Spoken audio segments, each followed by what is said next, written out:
So I just want to start things off with saying this is the last episode of the Past Controller podcast that will be filmed here. This is like kind of ridiculous Oh because yeah.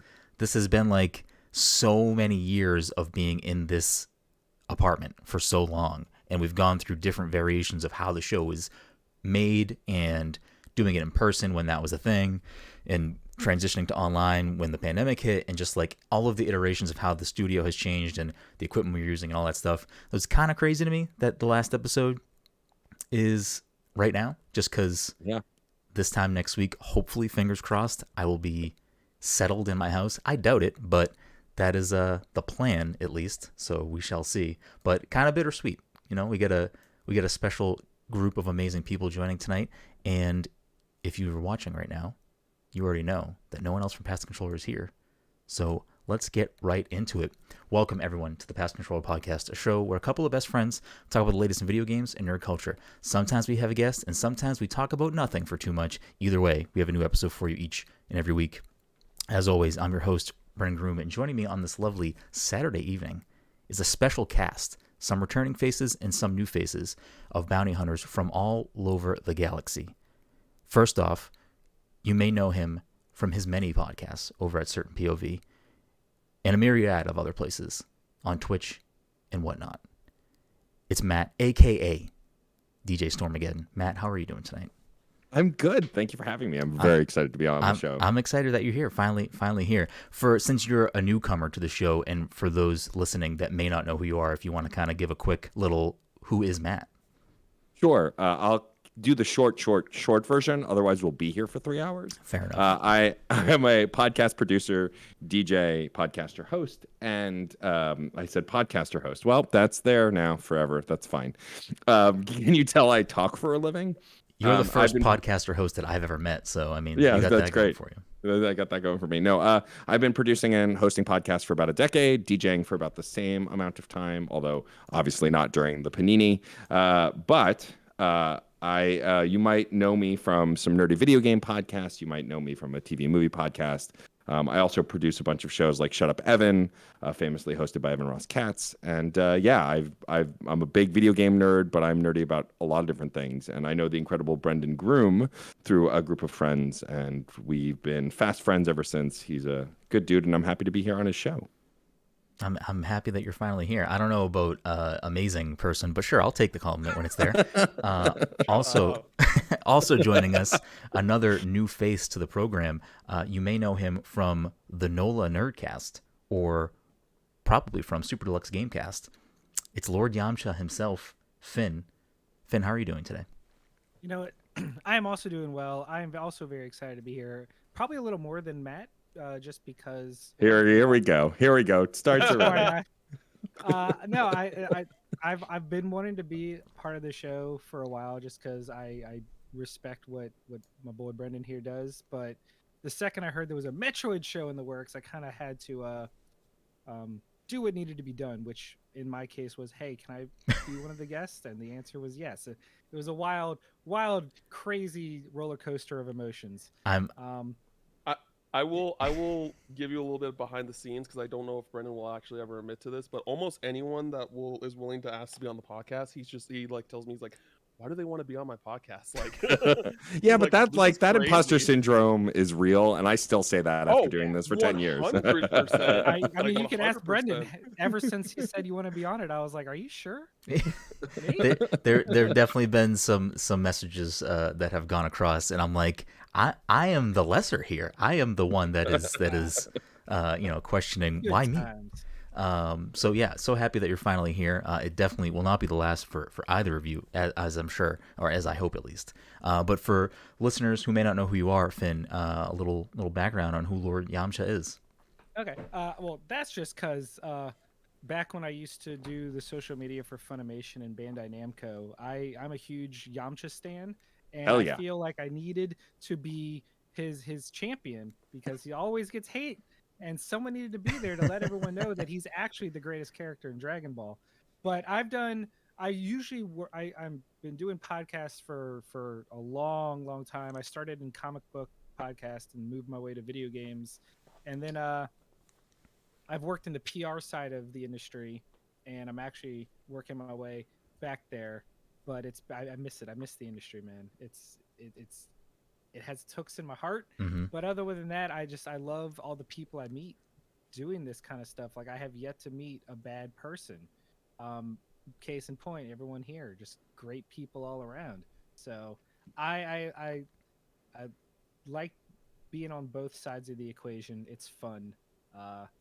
It's just good times. Yeah, everyone's good time. I think just at the end of the day, it's great to connect with people who share the same passions, and who are just good people. Oh, yeah. So like, it's that's the key. There's lots of people with the same passions, but Twitter has shown me that they're not all great people. No, definitely not. It's really fun to run into the ones that are.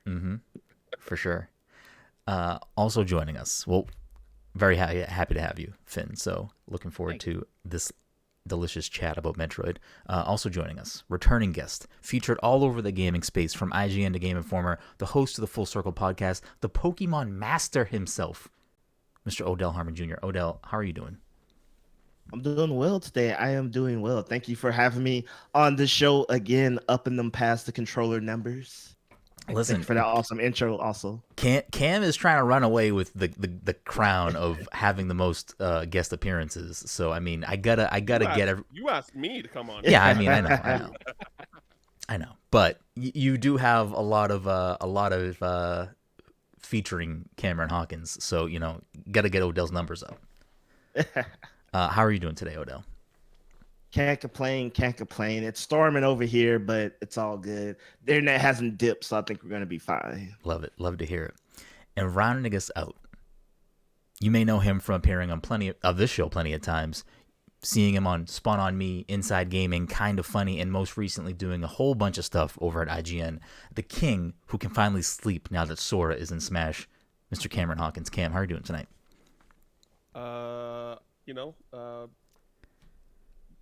What more to say? What more to say than that? Sora's in Smash finally. It's a dream come true.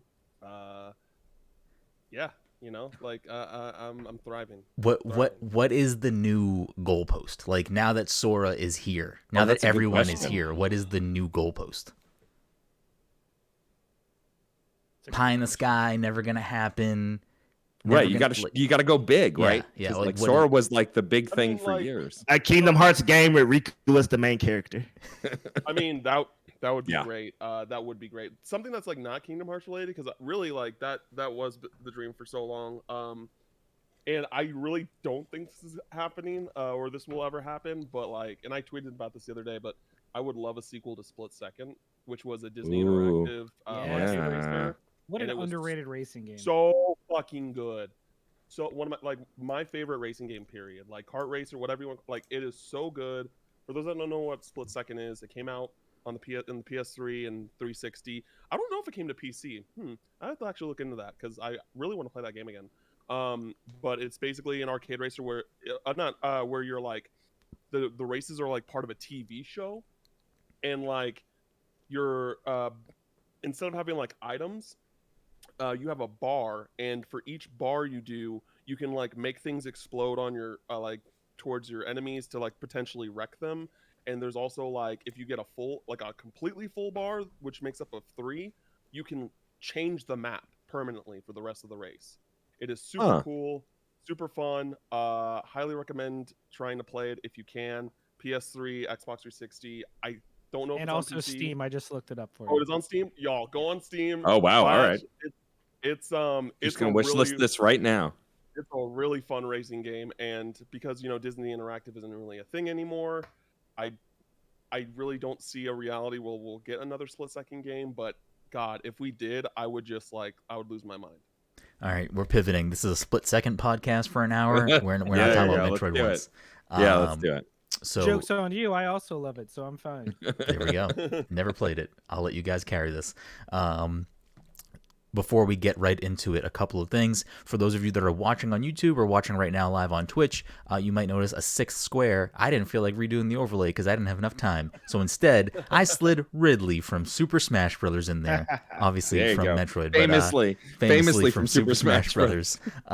So Grayson Morales, friend of the program, was supposed to be on tonight, but he had something come up last minute. I want to shout him out because I love Grayson. But Yeah. I didn't feel like making a new overlay last minute, so we just put Ridley in there. So that's why Ridley is hanging out with the gang tonight. Hell yeah. I guess you could say that you were over lazy. God damn it. Definitely, yes. And I'm happy that I will not be the only person with cheesy puns tonight. So Oh, definitely not. Finn is the king. love it. Love it. Game recognizing game.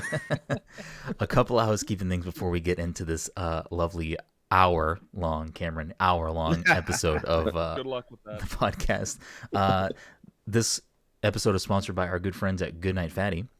If you're in the Salem, Massachusetts area or the North Shore of Massachusetts on a Friday, Saturday, or Sunday evening and you want yourself something sweet, something hot and tasty fresh out of the oven, make sure to head on down to 1 Washington Square and get yourself a delicious fatty. And if you're unaware of what a fatty is, you can check them out on social media at Goodnight Fatty and educate yourself on these tasty treats. And if you do head down, let them know Past the Controller sent you. And the PTC Movie Club for October is Todd's pick, and it is Donnie Darko. So if you want to listen to us talk about Donnie Darko for an hour, we will be recording that episode the last week of October. So next episode will be our Donnie Darko episode. So either watch that movie this week if you haven't, or press skip on that podcast when it comes up, because we're going to talk about Donnie Darko. Have any of y'all seen Donnie Darko? I have. It's The been a fault while, of though. Creepy It's Rabbit, been a- right? yeah, And the it's- plane crash. It's Yeah. been a while. I have not It's seen It's it. been a while. It's been a while. I have not seen this movie. I'm watching it tomorrow, probably, but I have not seen it. The inception of the PTC Movie Club kind of was born out of, I don't watch a lot of movies, and most of the time, if you name a movie, I haven't seen it. And anytime someone's like, "Oh, you've seen that, right?" and I say no, they're like mouth agape. Are you serious? So Well, Donnie Darko is supposed to be like the Jake Gyllenhaal film. Like that is Yeah. like the film that kind of like he is known for. I mean, obviously, like there's more recent films that I think he's more notably known for, like Yeah, like Spider-Man. Nightcrawler and Source Code. God no. So, but he's great as Mysterio. Oh, he's He great, is. but like that's not the one I'm gonna like example to. I'm gonna do Nightcrawler. Yeah, but if you or- want to say like how I would know Brokeback him, Mountain, even. I guess, yeah. Yeah, or yeah, Brokeback Mountain, yeah. Isn't he that's a big recently one. in that new Netflix movie that people won't stop talking about, like 911 Call or something like that? Yeah, apparently it's really good too, which is interesting. So based off of the 1 hour. Here we and go. this is how we get there. I we go. was like Brenden, I was like, we're like what, 15 minutes in 13 minutes into this podcast already, and we still have to talk about what, Listen, like 7 Metroid games? I'm Listen, just saying. 7 Metroid games is a lot more Are than you that, talking but about- really not. Okay. This is how I think the best way to go about this episode is going to be. Is there are enough Metroid games where there's a decent amount, but I'm sure that some games don't really need us to talk about them, or maybe some of these games none of us have anything to say about them. So I think just going through chronological release order and kind of just stopping when we feel like talking about these things is the best way to go about it. With ending with Dread, of course, because that is the most recent release. So to kick things off, Mike in the chat, I came here for Samus, not Gyllenhaal. Well, so secretly with the PTC Movie Club, all of Todd's picks, for the most part, have Jake Gyllenhaal in them. So it's like Todd's just secretly right. making us watch the Jake Gyllenhaal universe. Look, there are worse things. That's true. So the first game, Metroid, released on the Famicom in August 6th, 1986, and a year later on the NES. And interestingly enough, when I was going through the release dates of all the games, it seems as though outside of the first Metroid, after that, every game released in the US first, and then released later everywhere else for the most part, which I thought was kind of weird. I wonder if they sell better here. I don't know. Actually, that actually is something worth mentioning. From what I know, like I have a friend who's a big Metroid fan. He says that like apparently in Japan, Metroid does not sell well. Yeah, no, Yeah. it's much bigger in the West. Yeah. I mean, it's notoriously a low-selling. It's like one of the lowest-selling Nintendo properties. Oh yeah. But yeah, I've heard that too. That it is mostly a Western franchise. Like they buy it over there, but not as much Yeah. as we do here. I mean, think because you think about it, it's basically a running gun game. mhm. Yeah. Yeah. It's definitely, they made the Zapper for the NES to appeal to Americans because gun. So Yeah. I'm not surprised, I guess. Sad but true. So Metroid for the NES. What's everyone's thoughts on the first game. Is this where, or I guess we can kind of go around the horn here, and we'll start with Cam, just looking at the cameras on my screen. Like, what's your first introduction to Metroid? Like, what was the game that you first played in the series? My first introduction to Metroid was Metroid 2 Return of Samus on the Game Boy, because I remember I don't remember anything about that game, but I know as a kid I played a Metroid game and it was on the Game Boy, and that's the only game that was on the Game Boy. So Yeah. That kind of deduction there. But like I remember like having fun playing Metroid like as a kid. Like I just don't remember anything about the actual game itself. And then recently I played through the entire series. I'm still going through Dread though, but the rest of the games I finally sat down and played through them all. Nice. The 2D games. Okay, I was gonna say games, you not blew Prime through the games. Prime games too. I didn't realize No. you did that.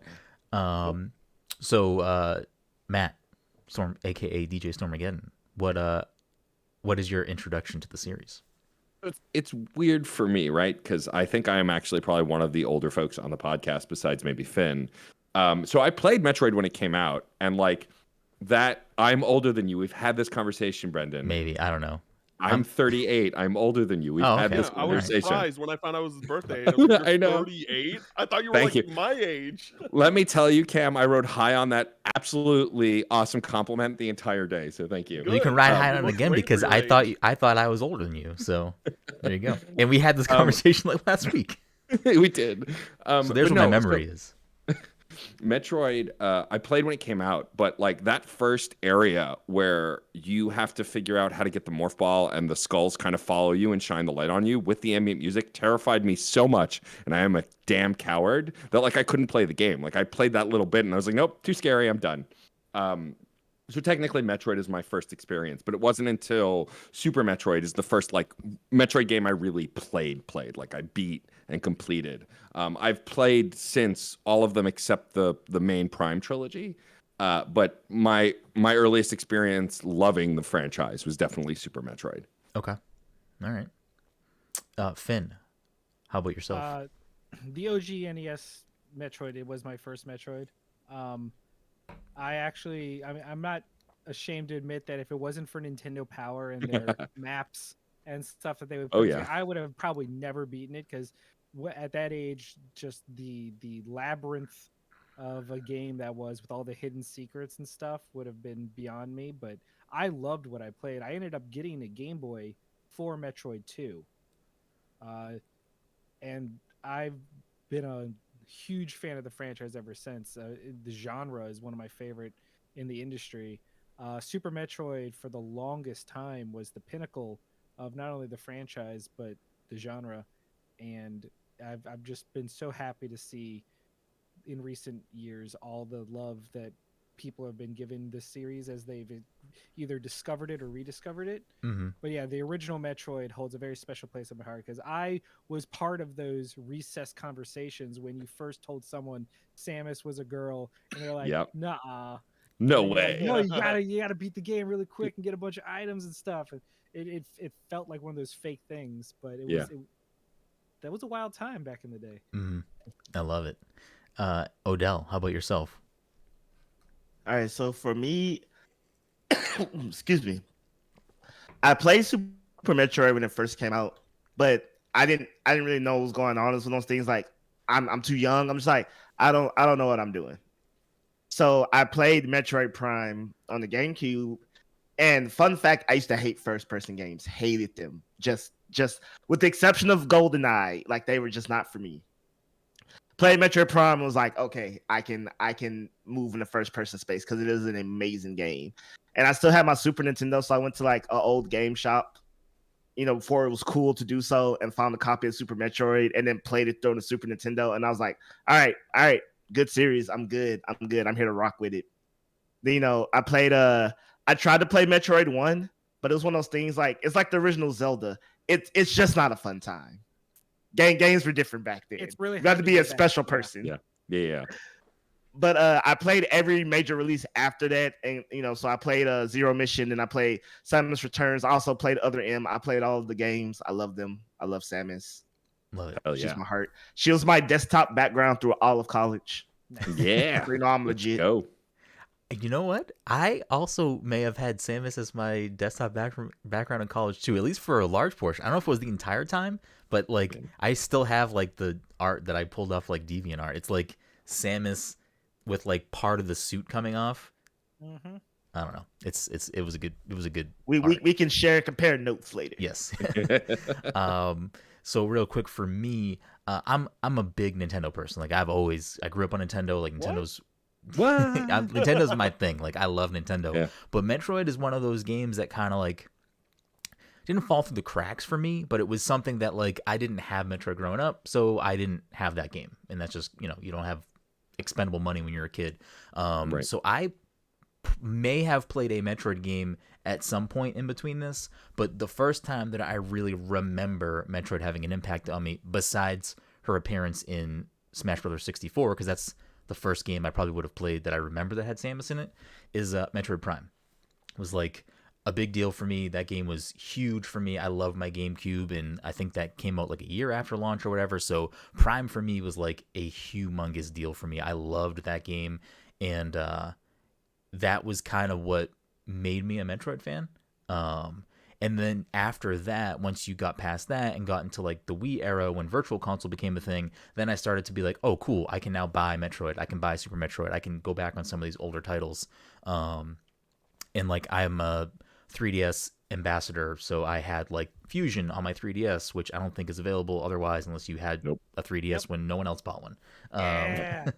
So yeah, so like I was able to revisit the series later, but I will say shamelessly that besides Metroid Prime 1 and 2, the only other Metroid game that I have finished is Dread. I don't think I have ever finished any of the other games. I've played all of them. I just don't think I've ever finished any of the other ones. They're not easy games. No, definitely not.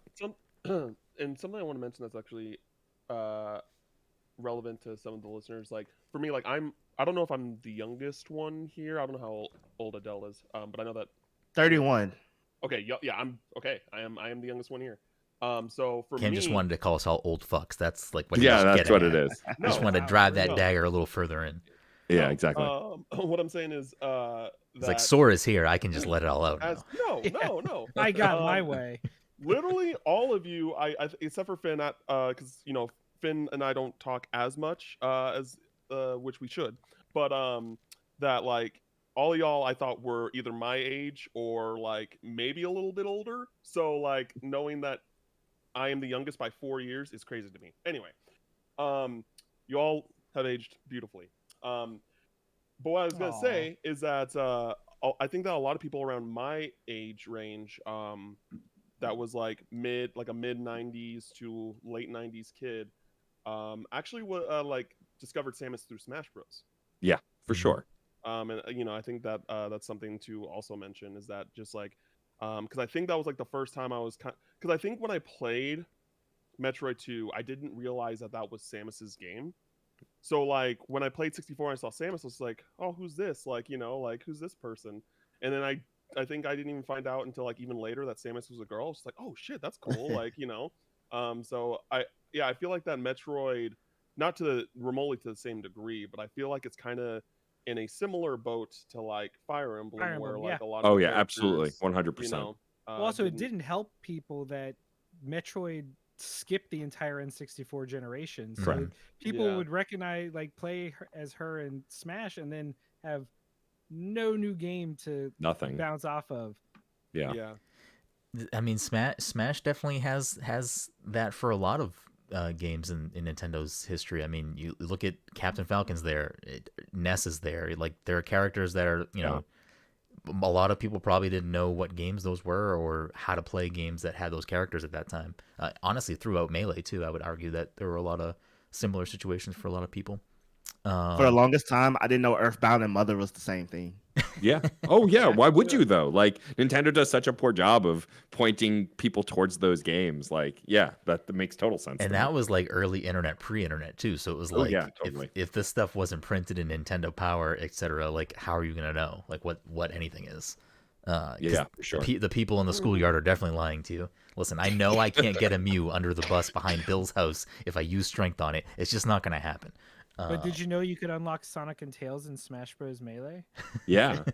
All right, I gotta say it because we said Schoolhouse too much. So I beat Mario 64, got 120 stars. You know, went to the roof, saw Yoshi was there, and kids were lying. Like, once you get all the stars, you meet Peach. Once you get all the stars, you can play as Bowser. Once you get all the stars, you do. I'm like, no, you just get Yoshi. He gives you 100 lives. And everyone's like, nah, this kid's lying. He don't know what the hell he's Yeah. talking You don't know about. what he's That's talking how you about. unlock Luigi. Don't Yeah, you know? exactly. Yeah, And yeah. I was the only one who basically apparently ever did it.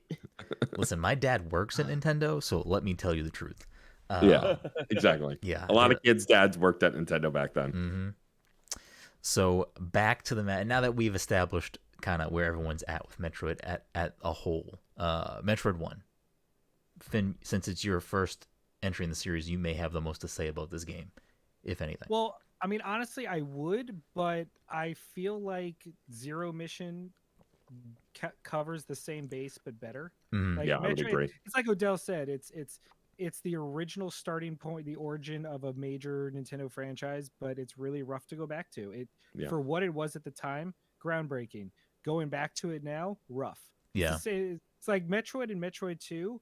Why would I ever go back and play those when Samus Returns and Zero Mission exist? Yeah. Yeah. So No, I loved it for sure. for when I played it, but I mean, other than hey, it was really good back in the 80s. Not much else to say. Yeah. Yeah. I kind of agree with you. I think in this case, like, if you want to go back to Metroid simply to experience what that game was for what it was then, absolutely go check it out. But like, to your point, if you have access to Zero Mission, that's probably the better way to experience that game. It is for now. Absolutely.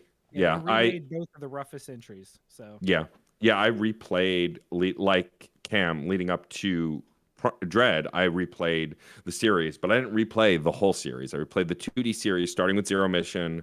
Then I did the Samus Returns remake, which I hadn't ever played before because I missed it because it came out. You know, I'm sure a lot of us did, right? Like, it came out on the 3DS after the Switch existed, and most of us went, "Well, why? Why would I play an old game on an old console?" Which was a stupid thing to do because it's great, and if you haven't played it, but like so. I skipped the original entries in the replay, even though I could probably play them because Finn is right. Like, they are absolutely toe to tip the better versions.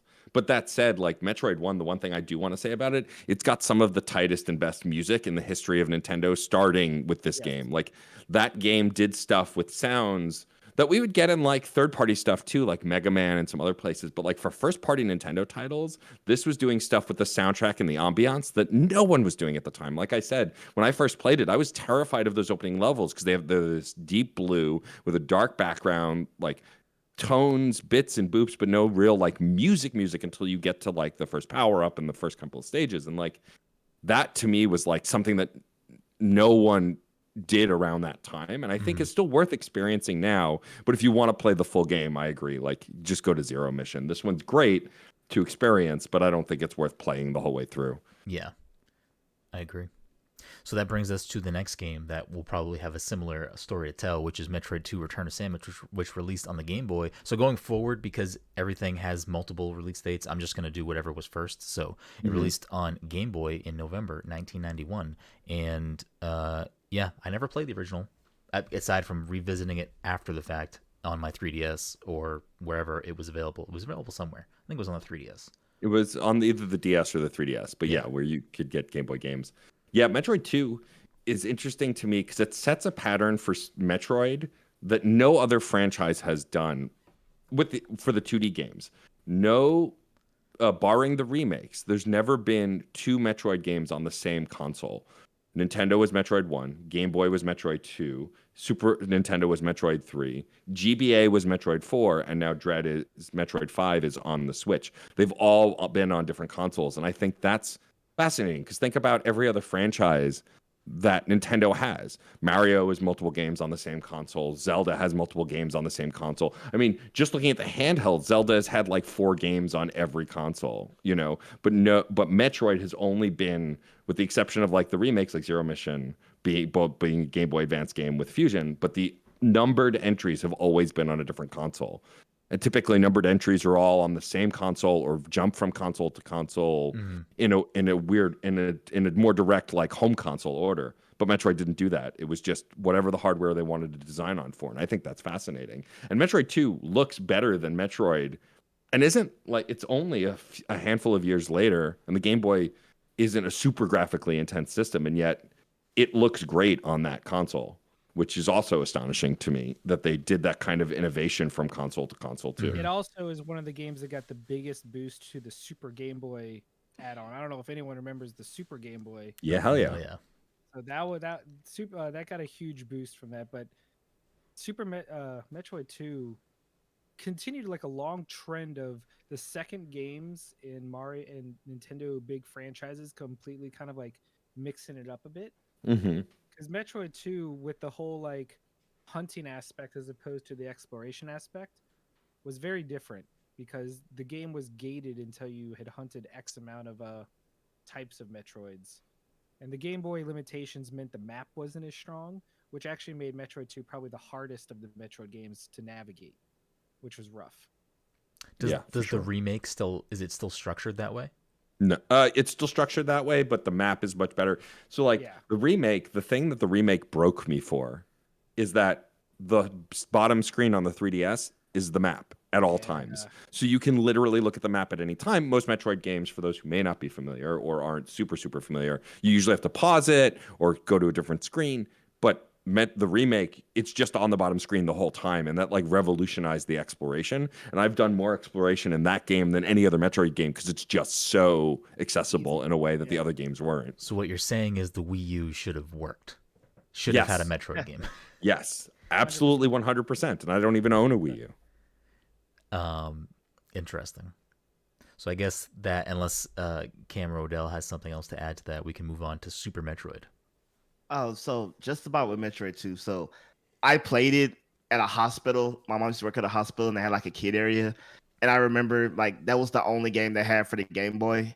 And they always had like 4 to 5 batteries, but never 6. So my first goal in the morning was to find a 6 battery. But I remember playing it and just being like, I don't know what I'm doing. But you're a kid, that's every video game almost. I don't know what I'm doing. And then I played Samus Returns. I actually got it 3DS. It was a day one purchase for me. Yeah. And it's a good game. It's fun. I will say this. This is one of the few games where I had to be like, you need a specific 3DS or 2DS. You need the XL. If you try to play the game on a non-XL, it's damn near impossible. It kills your hands. Yeah. So just a word of the wise: if you do not own a 2DS or 3DS XL, do not buy this game. You will kill yourself trying to play it. Yeah, agreed. So this brings us to March of 1994. The Super Nintendo gets what many would argue. Hold on, what day? 1994. So when I was pulling up these things, it didn't always have the day. I'm sure the day exists, but listen.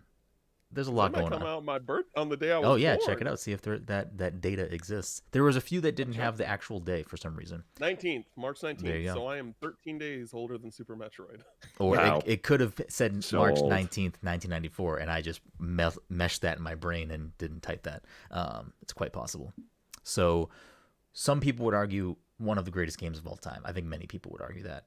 Cam, since you just recently played through this game for the first time, what do you have to say about Super Metroid?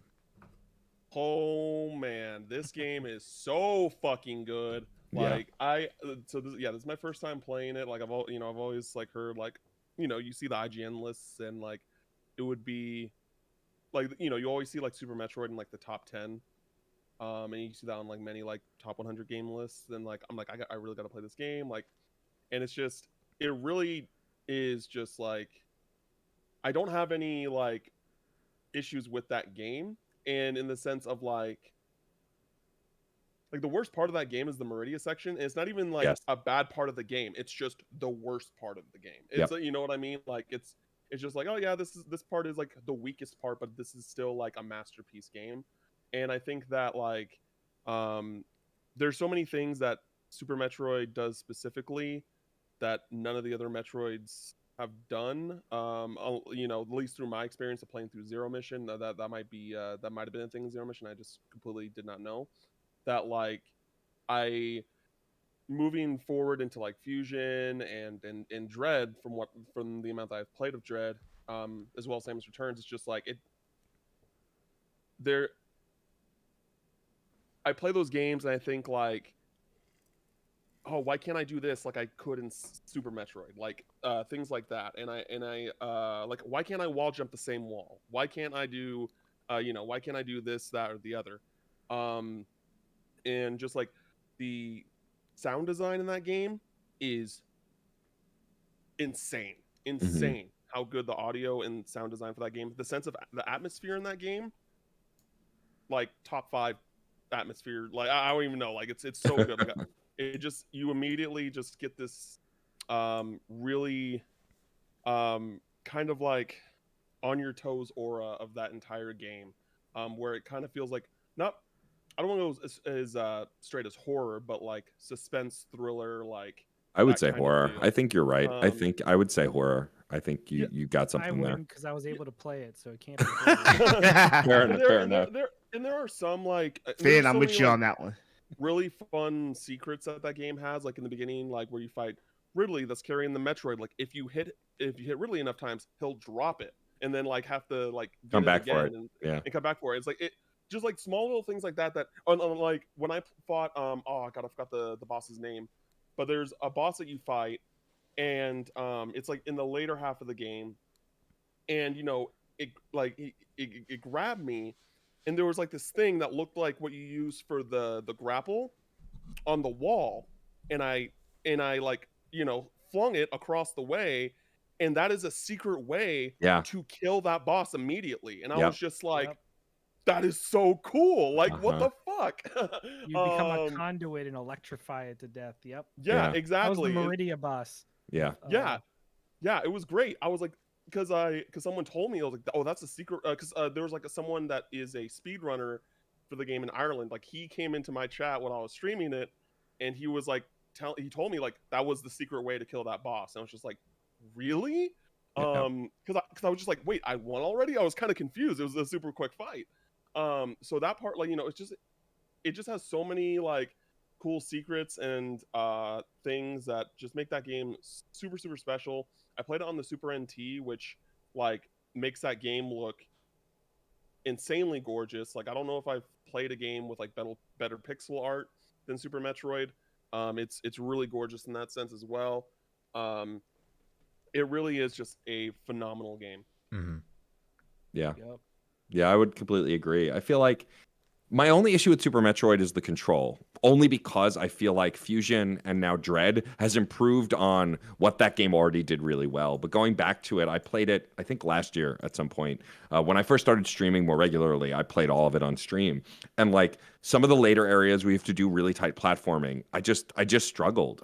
And that could be just my inability to play platformers back on the Super Nintendo. They were a little harder than stuff now, but I think I hit a wall with the controls a bit. But like to what Cam was saying earlier about the horror and suspense, the first time you fight the plant boss, all of the ghost ship, like that's early 2D horror elements on a level that like it's creepy, it's unnerving, it's not super scary, but it's definitely meant to be unnerving, and I love that. And like Fusion builds on that, even Dread builds on that, and like I love that in a game and I'm not a horror game person, I'm a coward, like I'm sensing a lot of folks are on this stream. Yep, And like yep. but that said, like I always liked Metroid's form of horror. And like we'll talk more about this with Fusion, but like there's stuff that I remember so fondly that typically when it comes to horror games, I'd be like, no, fuck that shit. I can't. No, absolutely not. Yeah. Like there's a moment when you beat Crocomire and like he's in the lava, he's dead, and then you like go down to wherever the next area is, or like as you're leaving the area, and he like flies out of the lava, but it's just his bones, and then he collapsed. Like like that's a jump scare. Yeah. And like the first time it got me, and like when I streamed it got me because like I hadn't played in so long. Like I love those kinds of things, and this I feel like Super Metroid. I mean, we know Super Metroid was the formula for every Metroidvania that came after that. Like every other game was trying to capture that magic, and I think a lot of them have, but I don't think any other game does it quite like Metroid does it. And I think it's because Metroid is just such a unique formula, characters, environments, that kind of thing. Yeah. I do think. Super- Oh, go ahead. Oh no, please. I was just gonna say I do think one of the things that kind of sets Metroid apart from other Metroidvanias is simply, and not to say that other games don't do this well as well. I just think that part of the thing that makes Metroid so good is the environment. Like the environment is as important to the 100%. game as the gameplay and the story and who Samus is. Like all of that blends together so well, and I think without those elements, it would still be a good, tight, fun platformer, but it wouldn't be as good of a game as it is. Like I think they do such a good job of setting the tone for what these games are, because like it seems like all of us don't really like horror games. I definitely don't, but there are definitely like Metroid games sort of kind of give me that little bit of like, all right, hair sticking up my neck. You know, the game is challenging, so that probably adds to that little, you know, stress about the game. So it kind of all blends together, but the environment, like the visuals and just the music itself, like I was listening to a lot of Metroid music today, just like across the franchise as I was getting ready for today, and like half the songs I'm like, these are good songs, but like I'm not relaxed. Like I'm stressed out listening to this. So I had to like skip through some songs. But Finn, you were gonna say? Oh, I already forgot what I was gonna say. But I have just other Super Metroid is an all-time classic, and it holds up so well, and so much of that has laid the groundwork for every game to follow in both the genre and its own series.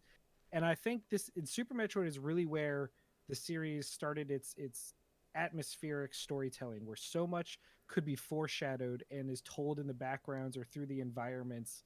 And like everyone else has touched on, this sense of tension it can build up, like when you get to the ghost ship and everything's powered off, Yeah. and you know, like you just know something's going to happen, but you don't know what. And the ghost ship is one of the greatest examples of Metroid just building an atmosphere, because you know in the back of your head, like, it's too quiet, cannot stay like this, and you have no idea what's going to happen. And I also like Super Metroid is where the story, the lore, the plot kind of starts. Like Metroid 1 and 2 had it in in like the instruction manual, but Super Metroid was the first one to start telling a story. And now that I finished Dread, and out of respect for Cam, we won't be going into that, but it's so cool to see the seeds of what will be brought up later happen all in Super Metroid. And it's a game. And also shout out to just the Games Done Quick community, because they have taken Super Metroid and turned it into an art form, and I absolutely love anything involving Super Metroid, partially because of the speedrunner community. They've just elevated the game so much. I love it. I believe it's Super Metroid and not Metroid, but I believe I was reading this earlier. When you don't actually hear Samus's theme in the game until the end of the game when you defeat the final boss, I believe. Oh, I did forget one thing. Go ahead. Just as someone that played the original Metroid, when you get to the area in the very beginning where you fought the Mother Brain in the first game, and it's all like destroyed and decrepit, and you're like, oh, I remember that. That was a legitimately cool like throwback, and games weren't really doing throwbacks like that at the time, so it was a really cool feeling to see that. Yeah. Oh, for sure.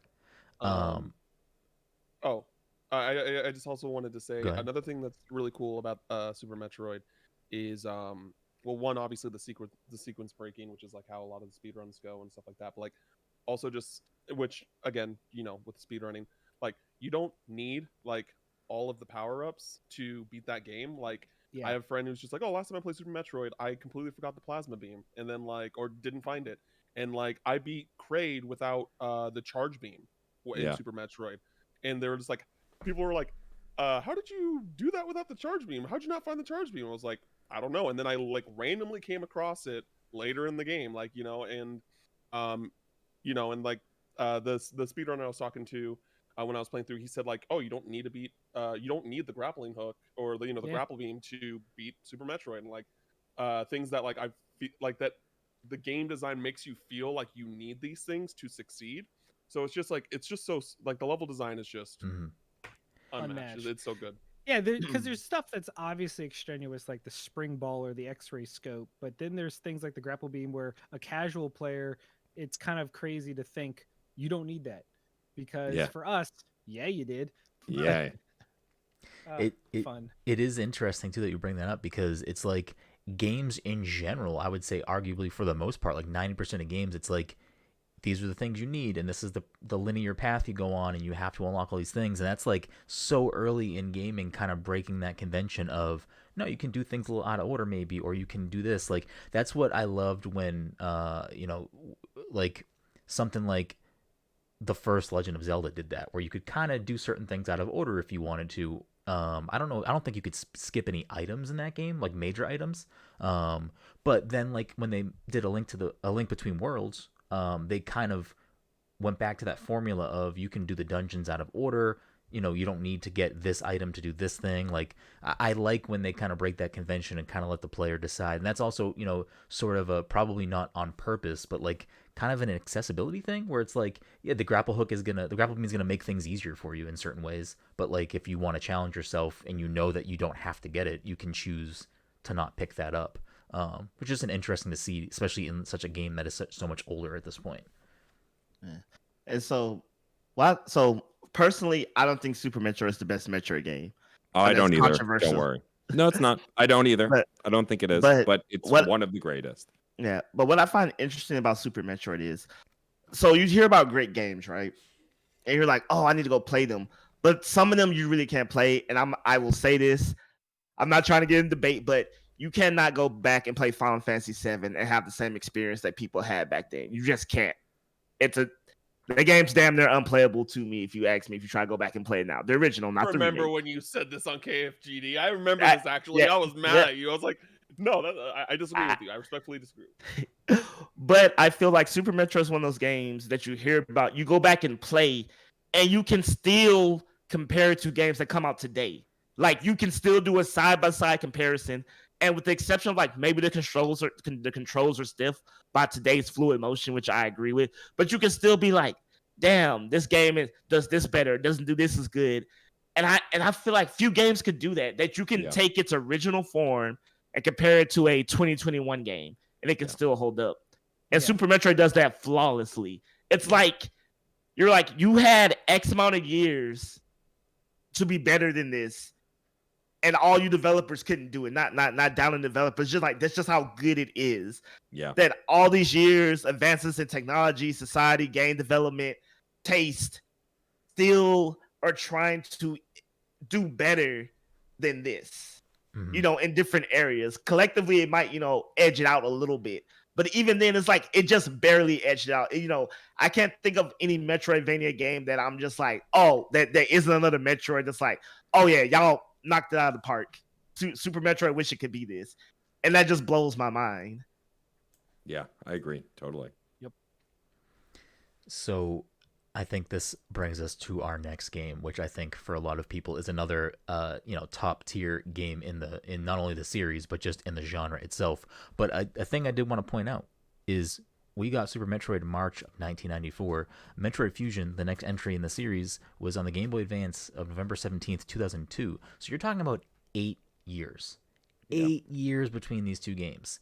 And yes, part of it is Metroid probably, just historically doesn't sell that well. So that's probably a factor. But I think this is also the point of where you can kind of see maybe they don't know what Metroid is on a home console anymore now that we've moved into the 3D age, because they didn't put a game on the N64. I'm assuming part of that is they didn't want to put a 2D game on the N64 because people were making 3D games at this point, which I think will at the end of the show come back full circle when we talk about Dread being on the Switch and that being both a home console and a portable console, and Nintendo being able to kind of align all of its stars and be able to put games that would typically only be on their handhelds, look at games like Animal Crossing or whatnot, having these humongous fan bases now because they've united the platform under one thing. But that being said, Metroid Fusion for the GBA, some people might argue the best in the series up against Super Metroid. Who wants to take Metroid Fusion? I'll go first just because up until few weeks ago, this was my favorite Metroid game of all time. That may have changed considering something we'll get to later. But Metroid Fusion, the reason it's like the reason I have trouble going back to Super Metroid is because for me, Metroid Fusion is just a better Super Metroid. It's a 2D game, beautiful sprites, It's a different story, and the mapping structure is a little different. But for the most part, I feel like it just took everything Super Metroid did and did it better. That's not saying Super Metroid's bad, but just that's how I experienced this game. But also part of it was I was very obnoxious. Some might argue I'm still very obnoxious, but back when the GameCube came out, like I skipped Wind Waker because I was like, it looks like a cartoon. I don't want to play that, which was dumb. And I will at some point get to play that game. But I did the same thing with Prime. I was like, I don't want a 3D Prime game. I was with Odell back then. Like I'm not a big first person shooter person. I am now. I found a love for those games. But at the time I didn't. And I was like, my Metroid should be 2D. And then I found out that we were getting a 2D one the same day and date. And I was like, oh, okay, that's what I'm excited for. Also, I'm a portable console gamer. I've always been. I play my Switch undocked 99% of the time. And so like for me, the Game Boy Advance, I loved the Game Boy, but the Game Boy Advanced was like the console for me. It was a Game Boy, but the sprite work was prettier. The screen was a little bigger. It sounded better. So like Metroid Fusion was everything I wanted for a Metroid game on a console I already deeply loved. And then on top of that, we were just talking about the aesthetic and how Metroid thrives with its environment building, and I feel like Metroid Fusion is that to like the nth degree between the SAX, like all of the horror, like legit horror scenes when you're hiding from SAX, you know, when you're trying to become stronger and like avoiding these creatures, and like the monster design. Like I still don't know what to call the trash monster you fight. Like what is that thing, right? Nightmare. Like Nightmare. Like this game is a legit horror game, and I realized that when I replayed it this year, like, wow, this game was a lot scarier than I remember it being. But I just feel like, for me personally, Fusion just took what Super Metroid perfected and perfected it more. I know some people don't love that it's a lot of backtracking, but I actually like that the backtracking is guided. As someone who didn't always have a Nintendo Power, and this was in the early days of like using guides online, it was a good entry to the series. If you'd never played a Metroid game, this game held your hand enough that you could play it, but also absolutely destroyed you with half the boss battles, and you'd have to get good, as it were. And so, like, I think that's why it's a standout in the series. I understand why folks do like Super Metroid better, but I just feel like it just took everything to the next level. Completely agree with that. To, you know, continue what you're saying, I personally think Fusion is the better game. Still not my favorite, but by far. And so I always tell people it's weird to think that one of the scariest games I ever played is a Game Boy game. Yeah. Because I'm pretty sure we all, like, I remember thinking when the SAX first comes out, oh, this is a sequence event, you know, something's gonna, and like she killed me, and I'm like, oh crap, I gotta run. Like that realization that this wasn't like a you lose and then you know the cutscene plays. Like I remember just cold sweats being like, oh god, and then her having the plasma beam. I'm like, I'm in a ball. You're still shooting me, dear God. Like or the ice beam, just just freezing you and you can't get away. Yeah, and you know, it's legit a scary game and things like that. But I feel like Metroid Fusion shines the most if you play all the Metroid games collectively. This is a case study of who Samus is as a person, and I feel like people don't talk about that aspect of Fusion enough. Because she's basically given a dire situation. They're like, we don't know what to do, and the chances of survival is like damn near zero, and she's just like, I got this shit. Yeah. Like stand back. And she refuses to give up. Yeah. And the thing is, if you don't know Samus' relationship with Adam, the man, not the computer, like once you understand Samus' relationship with Adam, and then the relationship with the computer, and the things she does, and like it's just like a great just character study of her as a person. To this day, I still think it's the best game to experience her personality, because you get both the tender side of her, like the just like unsure, but still I'm resounding in everything that I do. It's just, you know, it's a beautiful game from a story standpoint. And, you know, I will say the Prime series collectively has a better story, but as a single entry, Fusion does that. And then just the throwbacks, how the SAX can, you know, become, you know, her greatest nemesis and things like that. And just, it's just beautiful. Like, I don't, when people talk bad about Fusion, I'm just like, I feel like personally, people talk bad about Fusion only when they haven't experienced the other Metro games to connect the greater world to Fusion. Because I feel like especially if you played the Prime series, like Fusion shines just that much more. I love it. All right, time to talk bad of Fusion. Oh boy. No, so in general, I think all like Zero Mission, Super Metroid Fusion, and Samus Returns, Dread. All these games are great games. I I want to just blanket statement that. But Fusion is trash. No, but Fusion did a lot of cool things uniquely in that game that I was just like, this is really cool, but I don't want this to be in a Metroid game ever again. I want this to not exist. I want it's like something like I respect them trying to do something different, but I don't want this to be in future Metroid games. And like there are things I like I like how the recharge room is just like a thing. It just makes things easier. I hate the linearity. I hate it. I hate that I just like, oh, can't go this way that I wanted to, when I know that this is a path I could go. I didn't really like, I get where you guys are coming from with the SAX stuff. It really just didn't hit me that way. I was just like, oh yeah, I got to run away from this, from the SAX, but I just feel like it wasn't,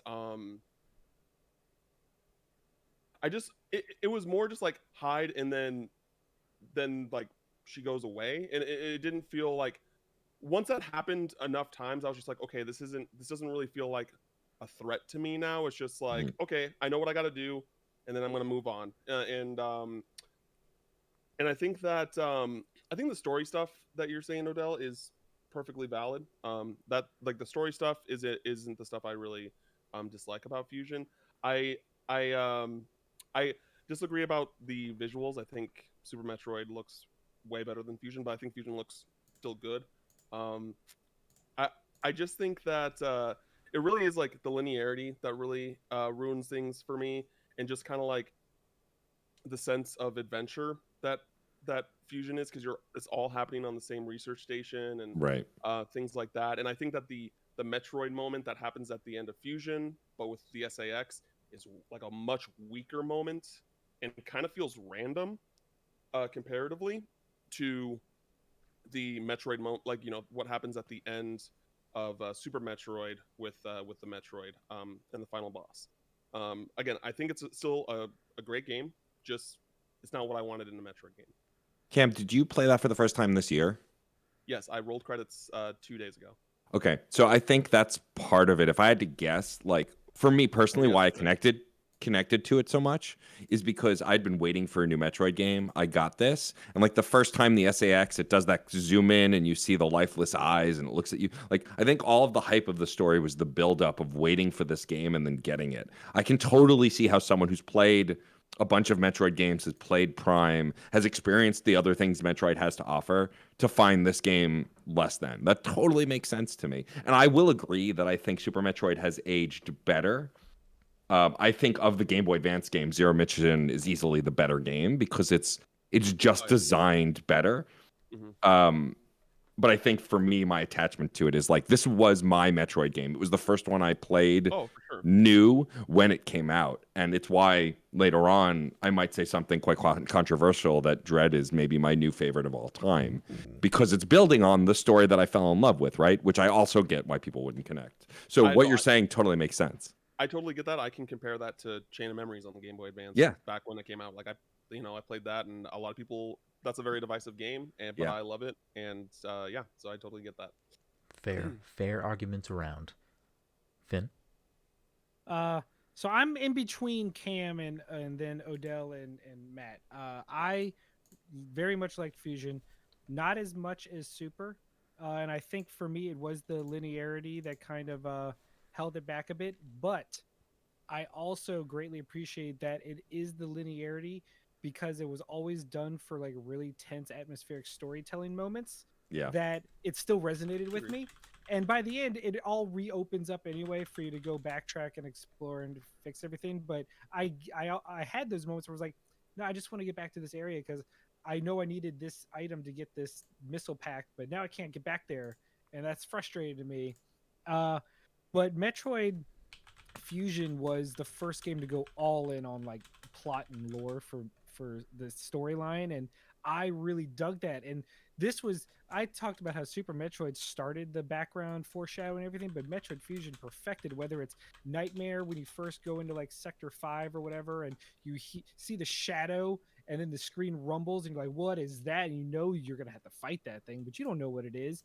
Or when you see Ridley's frozen corpse Yeah. and you're like, Oh, yeah, that whoa, was what's good. up with that? And then there's just all these moments, or like when you're exploring how the first part of the game looked like a recreation of the planet from Metroid 2.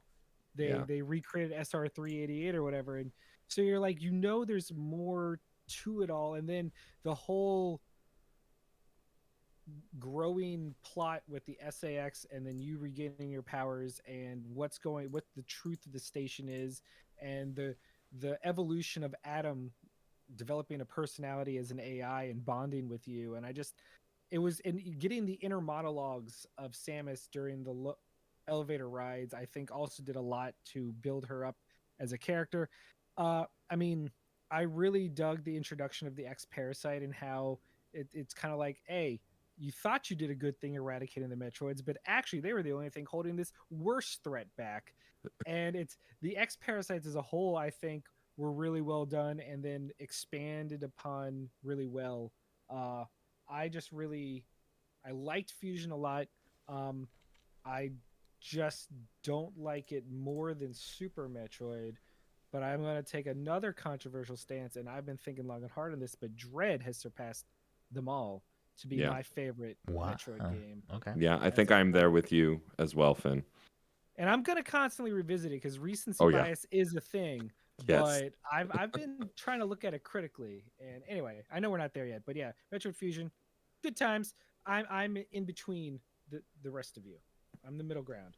All right. I'm the Goldilocks. It's just right. Fair enough. Fusion is a game I need to revisit because a lot of the other older Metroid games I have never finished, so it is something I definitely would like to go back to, and kind of get a fresh take on what that game is for me.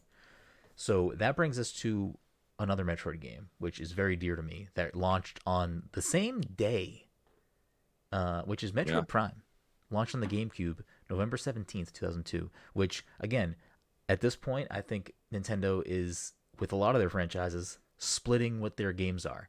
Metroid Fusion, a 2D game. This is a handheld game. Metroid Prime is this first-person 3D console game, and these two things exist separately and not for the same player, which I think in current times they've realized, nope, you have the same player.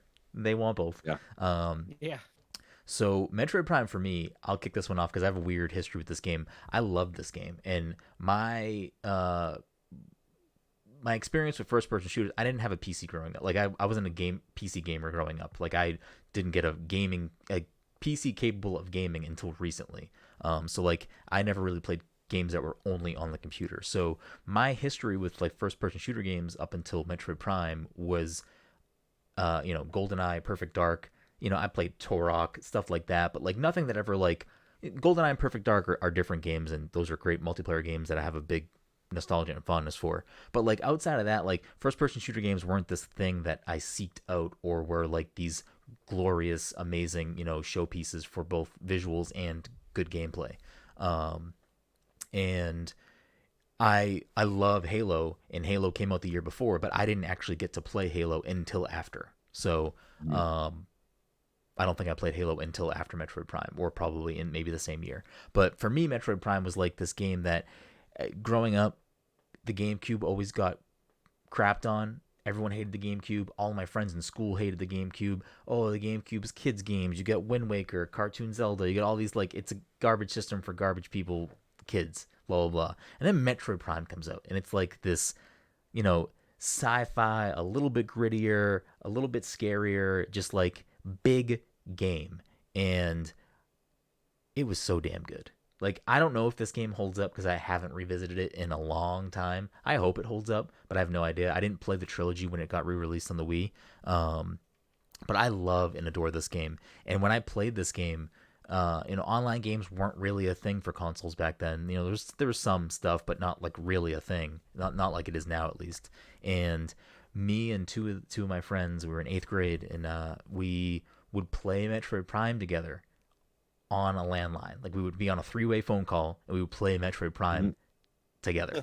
And it was just like Amazing. a weird experience that, like, if you tried to explain that to like a kid now, they'd be like, what the fuck are you even talking about? But like, that's what it was, like the equivalent of sitting in an Xbox party or a Discord call and like playing a single player game. That, you know, that kind of has resurged a little bit. Like, you know, one of the Discords that we're in, a few people will play like single player games sometimes and stream it to the Discord, and you know, that kind of hits on some similar notes for me as that. But Metroid Prime is a super special game, and it will always be dear to me, I think, a lot for that reason, but also because Cam laughs 1 hour. God damn it, Cam. We're not too far off, but we do. No.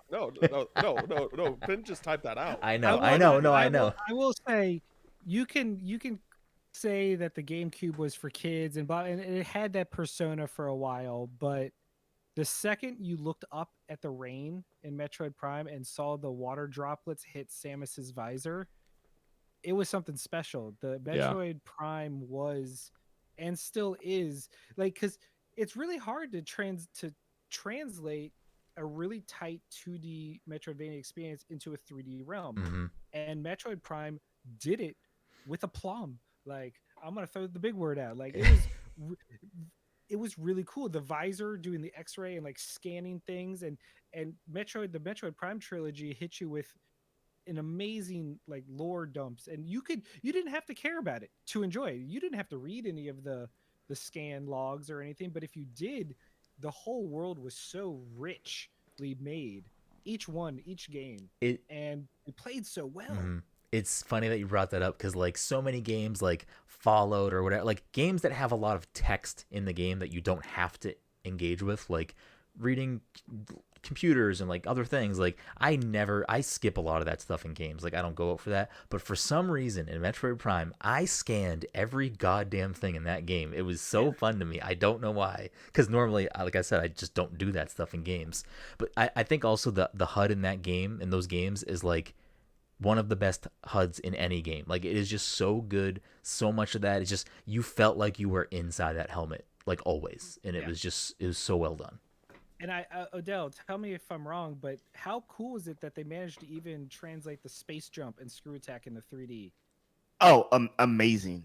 Amazing. And I know this is your jam, so I'm going to pass it on to you. All right, so Metroid Prime is my definitive favorite Metroid game ever. And it saddens me that most people have never touched them truly, because it's the definitive Metroid experience. And I always explain to people like this. A Link to the Past, great Zelda game, right? And then you have Ocarina of Time, considered the greatest game of all time. But then you realize, if you played them both, that Ocarina of Time is just A Link to the Past in 3D. It's literally just that game translated well. And Metroid Prime is Super Metroid in 3D. That's all it really is. You know, everything that you love about Metroid, you remember you're talking about the music. Just superb music in Prime. Atmospheric. Oh my God. I remember the first time I went to Pandora Drifts, which is like this ice part of the world. Yes. And it's so like chilling. It's just like, you know, the game does not hold your hand at all. Like, at all. You can spend 2 to 3 hours in that area and realize I was never supposed to be here. Yeah. Like, literally not supposed to be here. Like, I've actually went back, Brenden, and actually played the game. It actually holds up extremely well. Oh, that's so good to know. You can explore areas so thoroughly that when you're supposed to be there, you've hit like 80% of the rooms. Mm-hmm. Just, you know, dicking around essentially. And so Nintendo at the time, I don't know if anyone knew this, actually had a PR campaign to say, this is not a first-person shooter, but a first-person adventure. Mm-hmm. And I really think they hit the nail on the head with that term, because that's what the game is. It's a first-person adventure. Mm-hmm. And, you know, y'all talked about the text. And, you know, the thing about that game is like, when you scan the logs and things, and you said it's a lore dump, you know, you learn so much about the Chozo as a people. And you learn so much about the Chozo connection to Samus. You know, they refer to her as, you know, the child. You know, you learn that so much of what the Chozo were, they literally entrusted her, the child, with their legacy. there were so many things where like we knew you would find this eventually. Since as a no, not chosen by blood, but by bond, that you were going to be always attracted to these places and discover these things. And Metroid Prime, it takes place between was it Metroid 2 and Super Metroid, I believe. I think is the so, correct yeah. chronology. You learn so much of Samus as a warrior living up to a legacy, and how much trust they had in her. And especially for you, Cam, everything you loved about Super Metroid and why you think it's great is just exacerbated in Prime, like just tenfold, in my opinion. I mean, And just yeah. I want to play the Prime games. I just Yeah. like I know it's coming to Switch, so I'm just waiting. Yeah. When it comes to Switch, I'm with Cam. playing day Like, one. and like Prime is my greatest regret. Like, because I'm a Metroid super fan, and like, it's hard to remember sometimes that I'm a Metroid super fan because like a lot of folks know me online for championing Mass Effect and Chrono Trigger and all these other franchises. When Metroid was one of my first early loves, but it comes along so infrequently, and it's not as ubiquitous as some of these other franchises that I even forget myself sometimes. And Prime was one of those times where like I loved Fusion so much, and I was like, I don't want to play a 3D game. I hate first-person shooters. But now as like an adult, it's one of my greatest regrets because I've heard mixed feelings on 2 and 3, but everyone unanimously says the first one is one of the best Metroid games ever, and it's just not a typical Nintendo problem. Like, we all love Nintendo here, but the accessibility to their games from their past is so obnoxiously hard to have. And I don't want to emulate this game. Like, I don't mind emulating games, but this and Wind Waker, I want to play on the Switch. And like the fact that we know more or less that this trilogy is done for Switch, barring some minor complications, and they're just waiting for Prime 4 to be ready. And I'm excited for Prime 4 too, but like I want time to play these games. Like, I hope that with the success of Dread, they'll go, well, let's release it early. Like, people are hankering for Metroid. Let's fill the gap between this and 4, which is probably nowhere near done, with the trilogy, is what I'm hoping for. Because like the way Odell talks about this game, and Finn and Brenden all talk about this game, like, it's clear to me that I fucked up by skipping this game, and I really want to play it. But this is what makes me mad about Nintendo. Like, Fusion is my favorite game of all time. I had to emulate it to play it recently. Zero Mission, we're gonna get to in a minute. One of my favorites also. Like, Nintendo doesn't make playing their old games easy, and it just drives me crazy because I'll give them $5 every damn time, or $10 or $20 for these games if they'd let me, but they don't, and it bums me out, because Prime is like I said, one of my greatest gaming regrets. I want to play this game, but I want to play it right, the way it's meant to be played, and that's not really on a computer. Yeah, and Finn and Brenden, y'all can let me know if I'm overselling this, but one thing I feel like the Prime does better, specifically Metroid Prime, the series as a whole, is that the 2D games can never capture is scope. Like, in Fusion, Dread, everything, these bosses are huge. They're bigger than you. But in Prime, when you're fighting something literally like that's 5 stories tall, and you have the sense in a 3D space, it's like, holy crap. It's like, it's a whole how am I even going to begin to fight this thing? Yeah, it's one thing to be like hopping up on walls and like riding a platform up to fight a big boss, but like to look around and see a big boss, it's like a completely different perspective for sure. That kind of puts you into that like, oh, I'm taking on a big boy right now. Like this is not some small thing. The thing that I think is so sad about Metroid Prime is that if the game, like, I feel like the GameCube, like, if the GameCube was a more successful console, so many more people I think would have fallen in love with Metroid then, and if they didn't already love it, and Metroid probably would have been a more successful series of games for Nintendo from that point forward, because we probably would have got a Metroid Prime game sooner, after 3 was done, and we probably wouldn't have got things, or maybe we still would have got things like Federation Force, but we would have probably got more Metroid games, because I think that could have really been the catalyst to push the franchise forward. I do think that with Dread being as good as it is, we will now see Metroid kind of be reborn again as a, hopefully, tier 2 core franchise for Nintendo that they continue to make really great games for. Prime 4 just has greater expectations now. Yeah. Do I have a question. Do you think? Oh no, what happened to Odell? Oh, I'm not sure. Do you want to keep Yeah, I'll pull him going? back in. Okay, cool. Do you think that Nintendo's gonna acquire Mercury Steam? I think it's possible. Yeah. Yes, I think so. so. They've worked on 2 hugely successful Metroid games, Mhm. one even more successful than the other. And like their third-party stuff, like they did a Castlevania 2D game and they've done a couple other things, but I really think this is going to be their future on Yeah. some level. So yeah, I think I definitely think it's possible. I wouldn't be surprised. I'll just. I just feel Yeah. like we're at this point now where Metroid, even if they wanted to continue doing Metroid, like it would never be like in-house in that, like No. from HAL or anything like that. So I just think that I don't know, it just makes sense to me. I think- Yeah. Especially I since they- don't think they'll acquire them, but it'll be more of like a Game Freak scenario where like Yeah. Nintendo doesn't technically own Game Freak, but they're attached at the hip at this point. Yeah. I wouldn't be surprised if like Mercury Steam becomes the 2D Metroid developer in Retro, unless Metroid Prime 4 is bad, solidifies 3D. himself as the 3D Metroid Yeah. developer. Yeah. Kind of going I forward. just think that because they acquired Next Level Games and they just they did Luigi's Mansion 2 Yeah. and 3, like, and they acquired them, like, why It's wouldn't possible. they do Mercury Steam as well? Mhm. Yeah, it makes sense. I mean, but again, it's Nintendo and they just do what they want. Yeah. Yeah. No, yeah.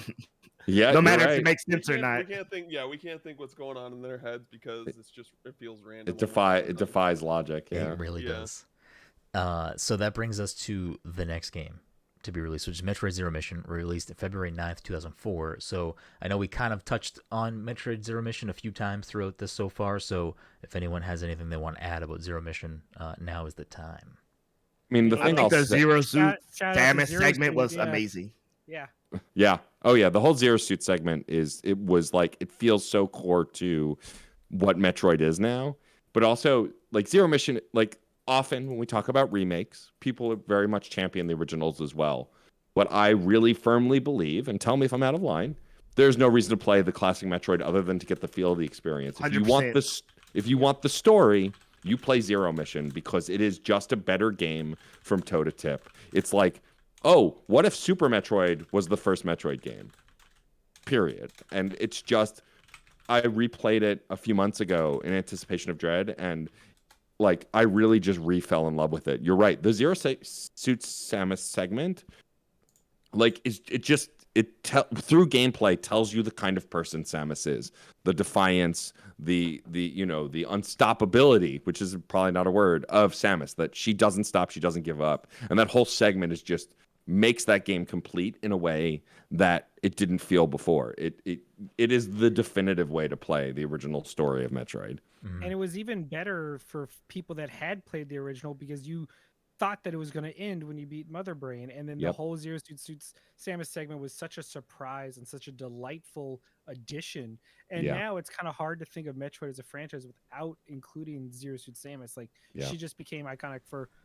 If you want to blame it on being horny on Main or not, but people love Zero Suit Samus, and she's just awesome in her own way. And I was so happy when she got added into Smash. Yeah. Yeah, same. Oh yeah, she's one of my Smash mains. I was happy, like when we went from Brawl to Smash 4, and the 3DS version forced us to lose Ice Climbers, and it forced us to make Sheik a separate character and Zero Suit Samus a separate character. That's like the benefit of that specific era of Smash, was Zero Suit becoming her own character, because I've liked the playstyle of Zero Suit. I'm not a big fan of playing as Samus, so like, great job, good job, thank you Nintendo hardware limitation for that one benefit.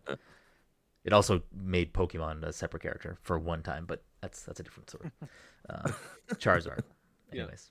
But yeah, Zero Mission was super dope. That was like my first like Metroid game in a real way, and it was just really, really solid all around. Where I was just like, which made me super excited for Super Metroid, because like I don't want to say like it was just very good across the board. Like it wasn't like anything like holy shit, but it was just, this is very good. Like, still, like, in my opinion, like a 9 out of 10 game if you had to put like a number on it.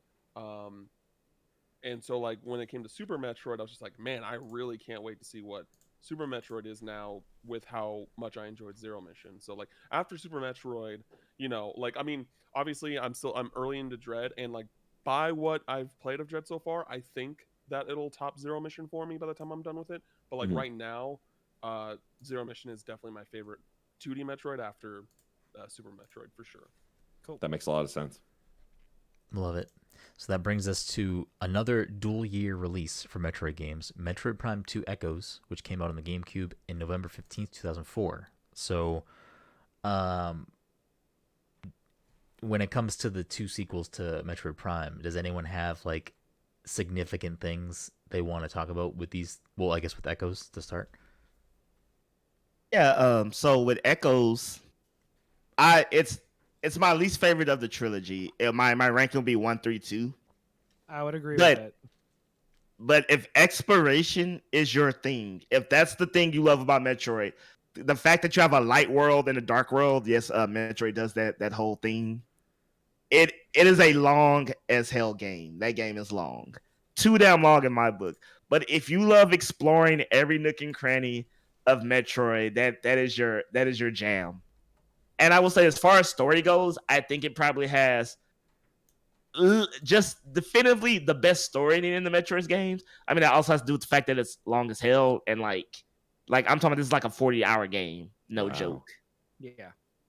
But so yeah, it's my thing is, you think Dread is hard, dear God, Echoes is like, it's stupid because you have to manage like Samus has like a light suit and a dark suit for reasons, and like there's like light and dark ammo, and you have to manage that whole thing. Like it's a lot going on at the same time. Still a great game. It's one of those, like, still, if I'm comparing this to another game, oh great, like that does like these type of mechanics.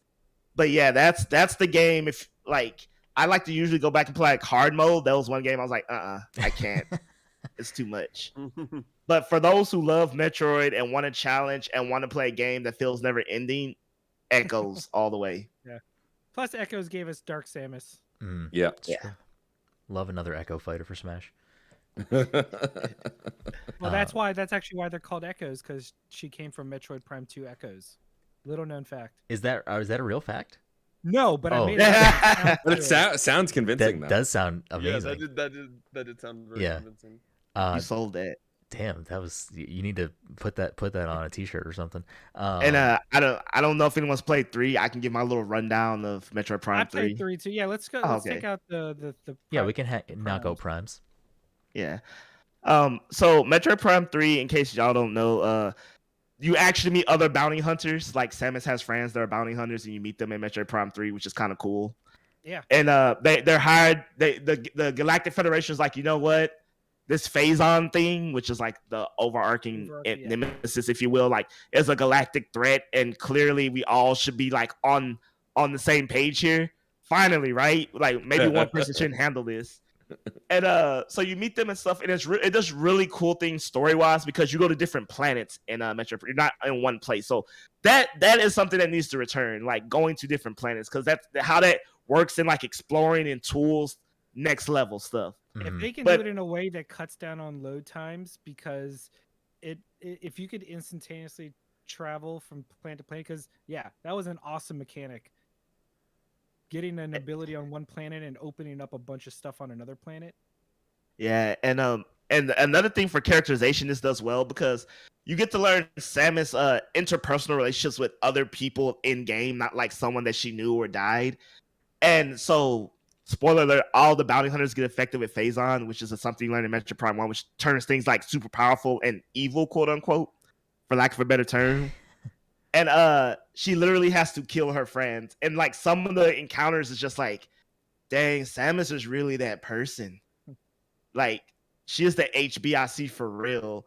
Like, some of them are like bittersweet, and some of them are like, because not everybody likes her. So some of them are like, oh yeah, bruh, we had this coming, but now that we have to do it. And then some of them are just like, damn, that's our homie. Like, that's someone she would like, take the suit off and like get a cup of coffee with. So to see those aspects of her in Metroid Prime 3 is like really good. Mhm. Skip 2 if you had to skip 1, but 1 and 3 definite must plays if you're a fan of the series. Yeah. So that was Metroid Prime 3 Corruption, which came out on the Wii in August 27, 2007. And I will say, I'm kind of surprised because I always expected one of the other bounty hunters to become a character in Smash. I just always expected that. Which I guess Nintendo really thought they had a winner on their hands with the Prime series because the next few games all had Prime as part of their titles. So Metroid Prime Pinball was released on the DS October 24th, 2005, which, Finn, I think you may be the only one who has played it. So Nope, I have to. Oh, so then you guys can carry this torch. So my great no, my greatest shame is that the only Prime games I've played is Metroid Prime Pinball and Metroid Prime Hunters. Both. Metroid Prime Pinball is a lot of fun. I'll say this, and I'm pretty sure Finn will agree. Nintendo's good at making pinball games. Pokemon Pinball, yeah. Metroid Pinball, Mario Pinball. Pinball. Where is it? Like all of the Nintendo main. Where's our Zelda Pinball? Right, it's the only main franchise that never got a pinball game. But like, I feel like they do good pinball games, and if you like pinball, you'd like Metroid Prime Pinball. It's a fun pinball game, but there's not much beyond that. And like Prime Hunters was just a notoriously bad game. It was a PvP first-person shooter on the DS, and it was not good. But I wanted to love Prime Hunters so bad. I really did too. And I was wanted not it good. to be no. It was But like, I think I'm not telling tale out of school, Finn. Like, I feel like it was just a solid pinball game. Yeah, it was a solid pinball game. It wrapped up in a Metroid skin.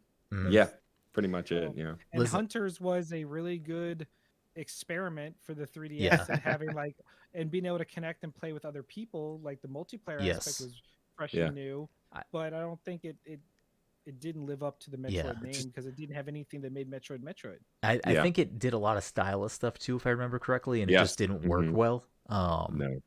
But I also know how Nintendo is with new hardware. They're like, we have this new mechanic, force it. Yeah, let's go with it. I think it was one of the few DS games that had online play, which I think was the other kind of like thing with that was let's try to push this and see what we can do with this platform in that way. And we know that Nintendo's online is notoriously fantastic on every platform. Exactly. So that worked really well. Nintendo best use of online ever, and still to this day, is and only is the Miiverse. And goddamn it, bring the Miiverse back. Street Pass was brilliant. I want Street Pass back. I love Street Pass. Give me Street Pass. Give me Street Pass on the Switch. The only reason I'm happy that the Street Pass is not on the Switch, because I love Street Pass. Like, Street Pass was my jam. Like, same. The only reason I'm happy it's not on the Switch is because this means I don't bring my Switch to places I don't need to bring my Switch. Because exactly. Always had my 3DS with me. Same. Like, even if I wasn't even assuming there'd be a window of time for me to open it and play it, I always brought my 3DS with me simply because I'm like, hopefully I get a Street Pass. And like, I would always be happy when I'd be like, I went to the mall and I got a Street Pass. Like, this is like, I'm happy that someone else is as fucking cool as me and walking around the mall with their 3DS. But like, I would like leave my 3DS in my car when I went to work, like hoping that someone else in the parking lot would have fucking Street Pass going. So yes, I'm happy Street Pass isn't on the Switch because I don't want to be like driving around aimlessly with my Switch for no reason and have something bad happen. But yeah, so Metroid Prime Hunters came out on the DS March 20th, 2006. And let me tell you, it was definitely a thing. Not a good game. Free idea for Nintendo. You want all of our money and probably many more? Just get a little bundle of legacy Nintendo pinball games.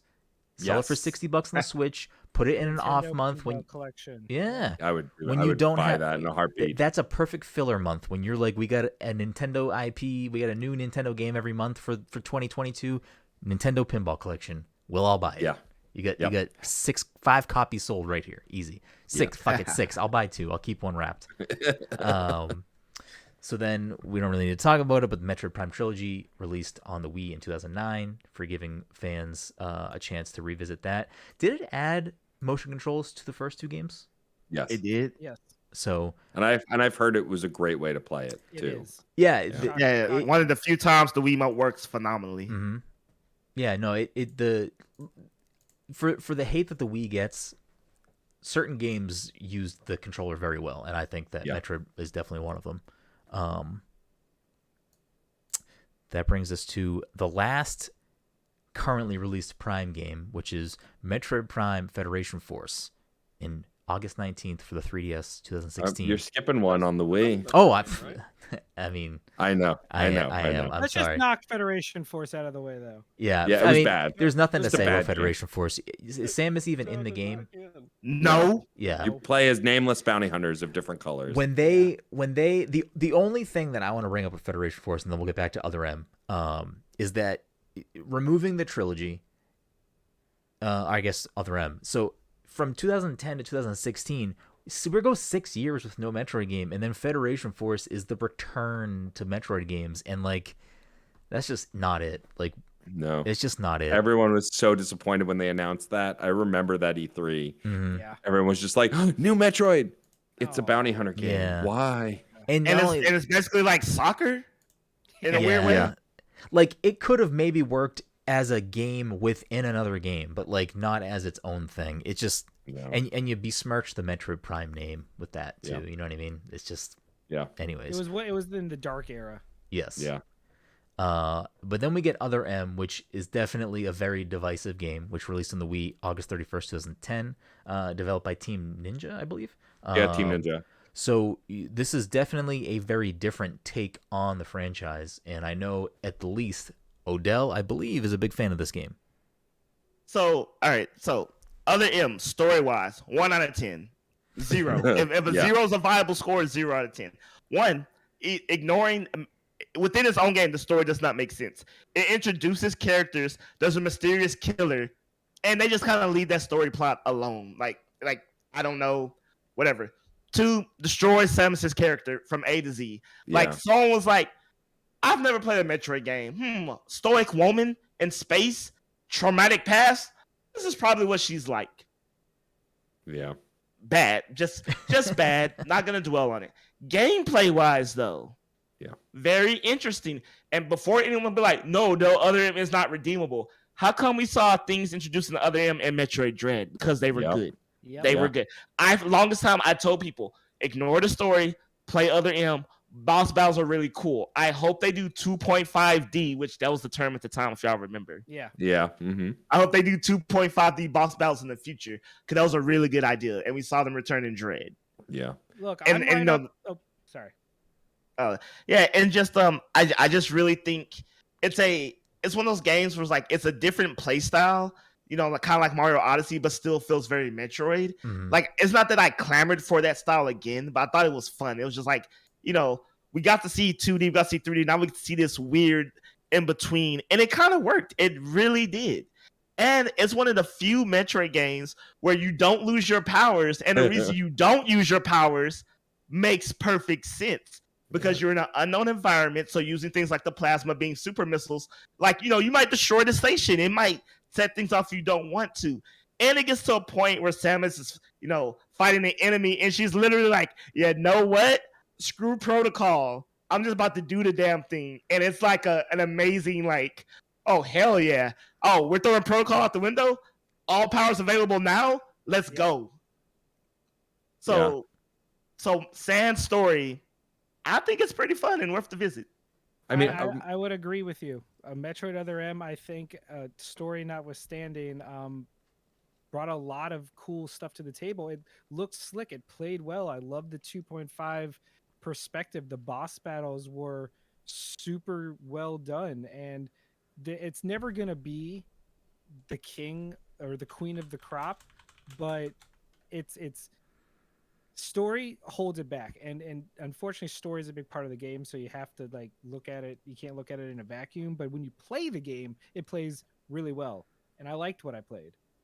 yeah, I think 100% I think my biggest issue with Other M is just you take one of the strongest characters in Nintendo's history and one of the strongest female characters probably in gaming, besides maybe Lara Croft, and you make her subservient, you make her, weak, you make her just not who she is. And like that's why I couldn't get through it. I agree. I thought the gameplay that I did get through was fun, but because for me this franchise has always been about its story and about the protagonist, I couldn't play it. It was too hard for me to play because you're right, Odell.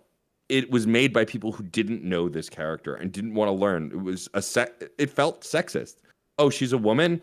She must be weak because of her trauma. She's a woman. She has to like bow to this man. Also, it massively mistreats her relationship with Adam, which is very different. Like that stuff, I think if I get another M without the story at all, just the gameplay, I'd probably play it. But you unfortunately can't.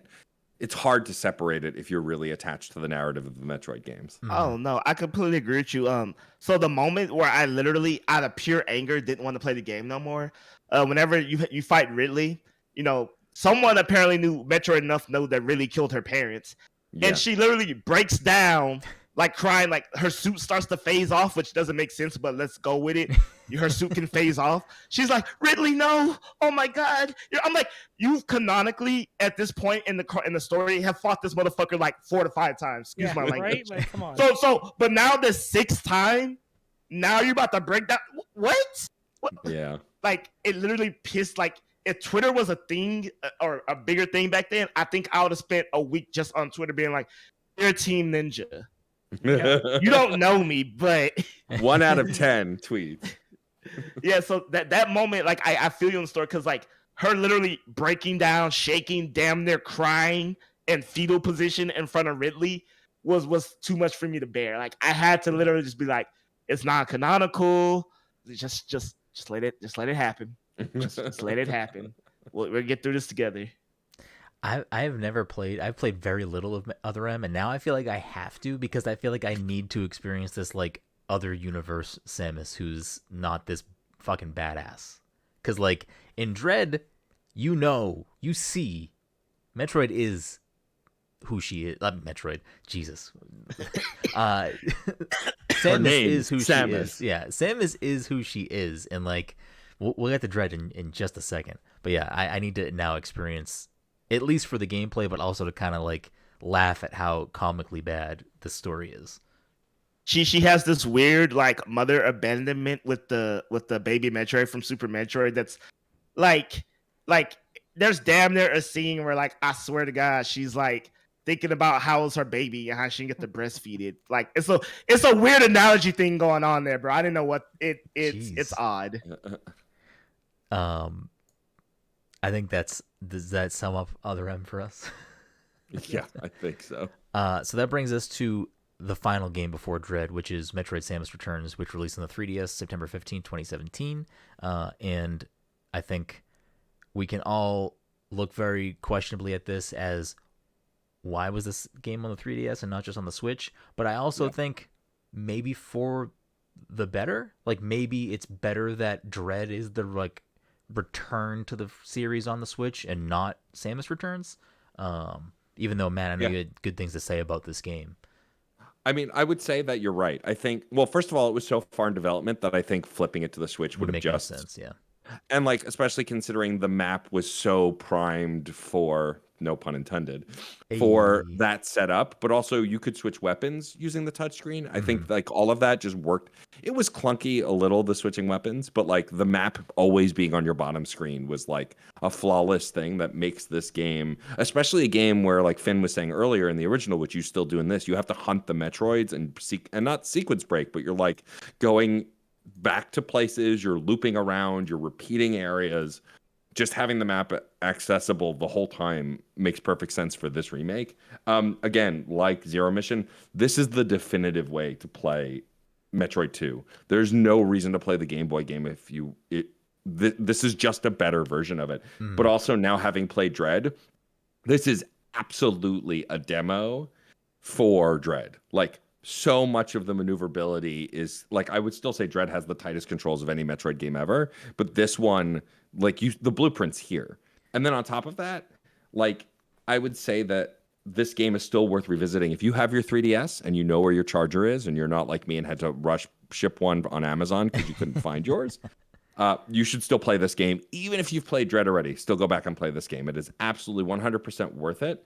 And also, like, I've seen this be divisive, but let's settle this right here. The counter is a great addition to Samus's arsenal.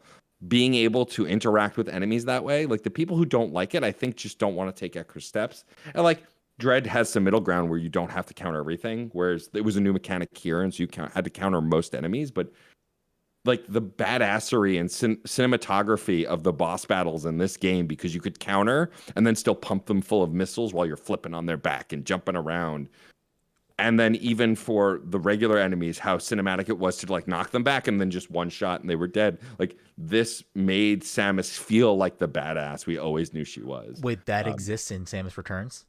Yes. Oh, it okay. debuted. Okay. The counter All right. debuted in Samus Returns. But even the way it's like the cinematography of it is, because that's like all the that's what like yeah.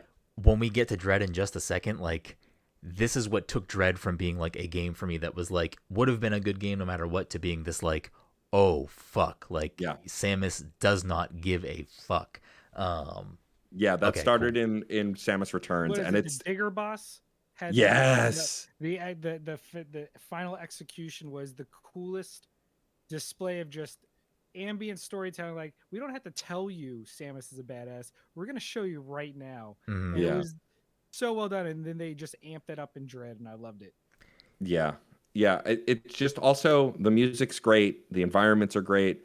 It added the teleport stations and the charging station. It just took this game that was brilliant for the Game Boy and made it completely accessible for new players. I think that, like Zero, Samus Returns is a great starting point, a great entry point, because it's just a tight game that's really well made. Mm-hmm.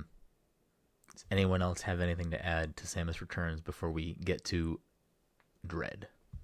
So the only downside to Samus Returns, I think we talked about this actually before the show starts, is depending on where you play it, it's on 3s, but you really need to excel on it because the controls, I won't say are cumbersome, but they're doing the best with the hardware it's on. Yeah. And so I tried to play this on a original model, non-XL version of 3DS, and it's damn near unplayable.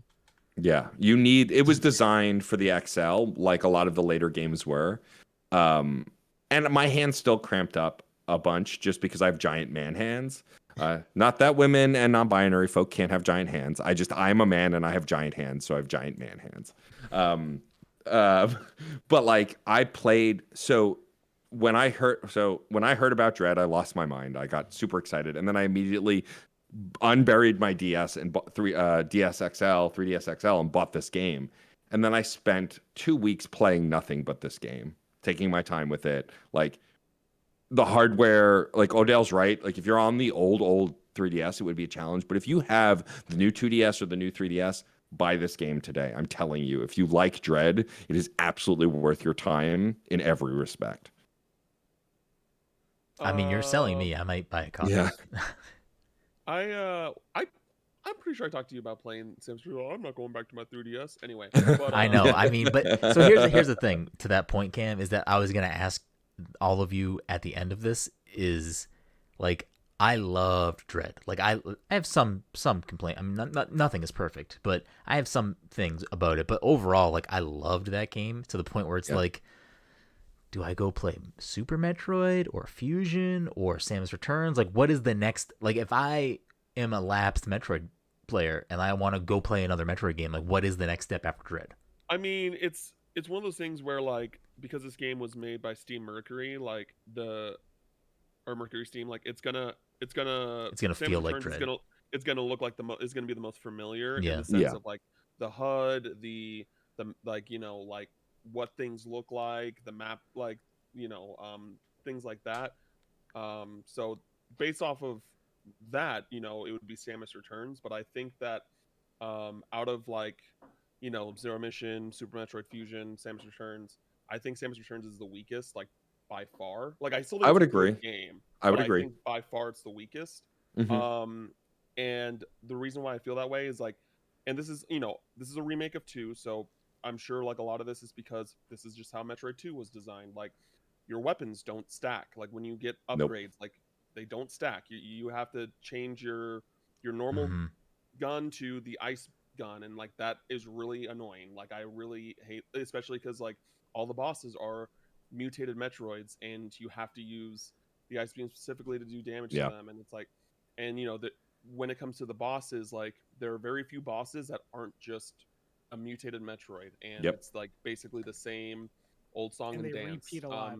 Yeah, It they do yeah, it repeat a repeats lot. a lot. Yep. You know, but so it's just one of those things where for me, there were points to Samus Returns where I felt like things were starting to feel kind of like a chore. I was just like, you Mhm. know, like I just kind of want this game to be over with. Like it's a good game, but it outstays its welcome, especially because it's like much longer than all the previous Metroid games before it. Like Samus Mhm. Returns, I think it took me like 12 hours, but like on average it's like 10 hours. Mhm. Yeah. And so like, you know, when all the other Metroid games I've played before outside of Dread like has been no more than like 4.5 hours. Yeah. So just like getting like a weaker experience with over double the playtime was just, you know, it was just a little bit lethargic for me. But again, still a good game. You know, if you in my opinion, in general, I think you should just like go down the line, like Yeah. play Zero Mission, play Super Metroid, play Fusion, and then you know, if you want to play Samus Returns, you know, I don't think that's a bad idea, but just like kind of know what you're getting into, Yeah. because I can already tell just like from what I have played of Dread, it's while I still like see some things specifically from Fusion that I'm just like, I wish you weren't here. It definitely feels like a much better experience than Samus Returns. I will say that going from Samus Returns to Dread was great. Going backwards might be harder, but I will say that, and I don't know if everyone here has beaten it, but without spoilers, the Ridley fight in Samus Returns is one of the best Ridley fights ever designed. And if you 100%. like, It is. It's and great. if you like the complexity of the Dread fights, you would love that Ridley fight. Yeah. Okay. It's very good. Yeah. You know, I guess it's funny because I feel like the only Metroid games are if you had to skip would be the twos like Metroid Prime 2 and Samus Return, which is Metroid 2. Yeah. Those are me in my mind, the lexicon, the only games Yeah. that you can reasonably skip and still be fine. Totally. Because and echoes to the only thing you really need to know is Dark Samus is evil. She's spreading corruption. That's the only thing you truly need to know. Mhm. And then Samus 2, story wise, there's not really anything you need to know. Then this is when she killed all the Metroids -1. Yep. You know. Like So I think Returns is worth it if you really love Super, only because some of the coolest stuff that are at the start of Super are because of 2. And like if you want that narrative thread. But I agree with Cam wholeheartedly. I think you start with Zero Mission and then you run through them in order. I think even inserting this remake of Super Metroid in the chronology. There it is. I got there. Chronological order. Yeah, of the Metroid games, because the numbered Metroid games, you'll enjoy them. I think none of these games are not worth playing. I think, Yeah. and starting with Zero Mission is a strong start because it's one of the better ones of these games. Fair enough. So start with Zero Mission and skip the terrible twos. The two terrible two games. Unfortunately, I would say that the plot dropped in Samus Returns is necessary for fully enjoying the plot and lore implications and the surprises of Dread. Yeah. Okay. okay, yeah. Actually, Not having played Samus Returns, and I'm being super vague, and I'm not going any further because Cam is still very early in Dread. Yeah. Yeah. Oh, that's true. Yeah. But a lot of Dread's like moments are enhanced and only really make sense if you've seen the knowledge that Samus Returns drops. Yeah. Gotcha. I would agree with that. Okay. I think playing them in order, Zero Mission, remake of Returns, because that's the longest one. That's as long as Dread is, Just more play or 5. less. Like Yeah, those Zero 5. Mission, Samus Returns, Super, Fusion, Dread. Yep. I mean, there are And I would say just like through my personal experience, because I played, you know, because I streamed all these, but I didn't stream Samus Returns. I don't think you're really gonna get there's gonna be a loss to the story if you just kind of like play Zero Mission and Super Metroid and Fusion, and then just kind of take your time with Samus Returns on the back end. Yeah. Um, Yeah. Absolutely. because it's just a longer game as well.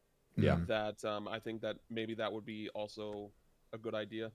Yeah, Yeah. that makes sense. For the listeners out there, I'll also throw my 2 cents of, again, being a very admittedly lapsed Metroid player, having played most of the games but not finishing really any of the games, only finishing Prime and now finishing Dread. Dread was still an amazing experience, and the story was still resonated with me in deep ways, not having played all those other games. So if you are like me and just want to play the newest Metroid because you want to give Metroid a shot, absolutely give Metroid a shot. You know, Go ahead. Oh, I was gonna say, it's funny because a lot of people, who are new to the series, they talk about how hard Dread is, and I'm like, I think it's funny because as a seasoned quote unquote Metroid player, and actually, I did not think Dread was that hard. Well, I think the difference with Dread, and I guess we're at the point where we're going to talk about Dread a bit, is like I'm notoriously bad at hard games. Like I don't play the Dark Souls series. I hate them. I respect what they do, but they're not for me. I never felt like the boss battles in Dread were so hard that I didn't learn something every fight. Mm-hmm. Like what's great about Dread's game design, and I've said this on several podcasts, I don't even know how to mechanically explain this game design, but every time I died, I learned something. And whether I died 10 times, 4 times, 3 times, or no times, I learned those fights. The patterns are understandable. You can grok them in a way that you'll just keep learning if you're paying attention.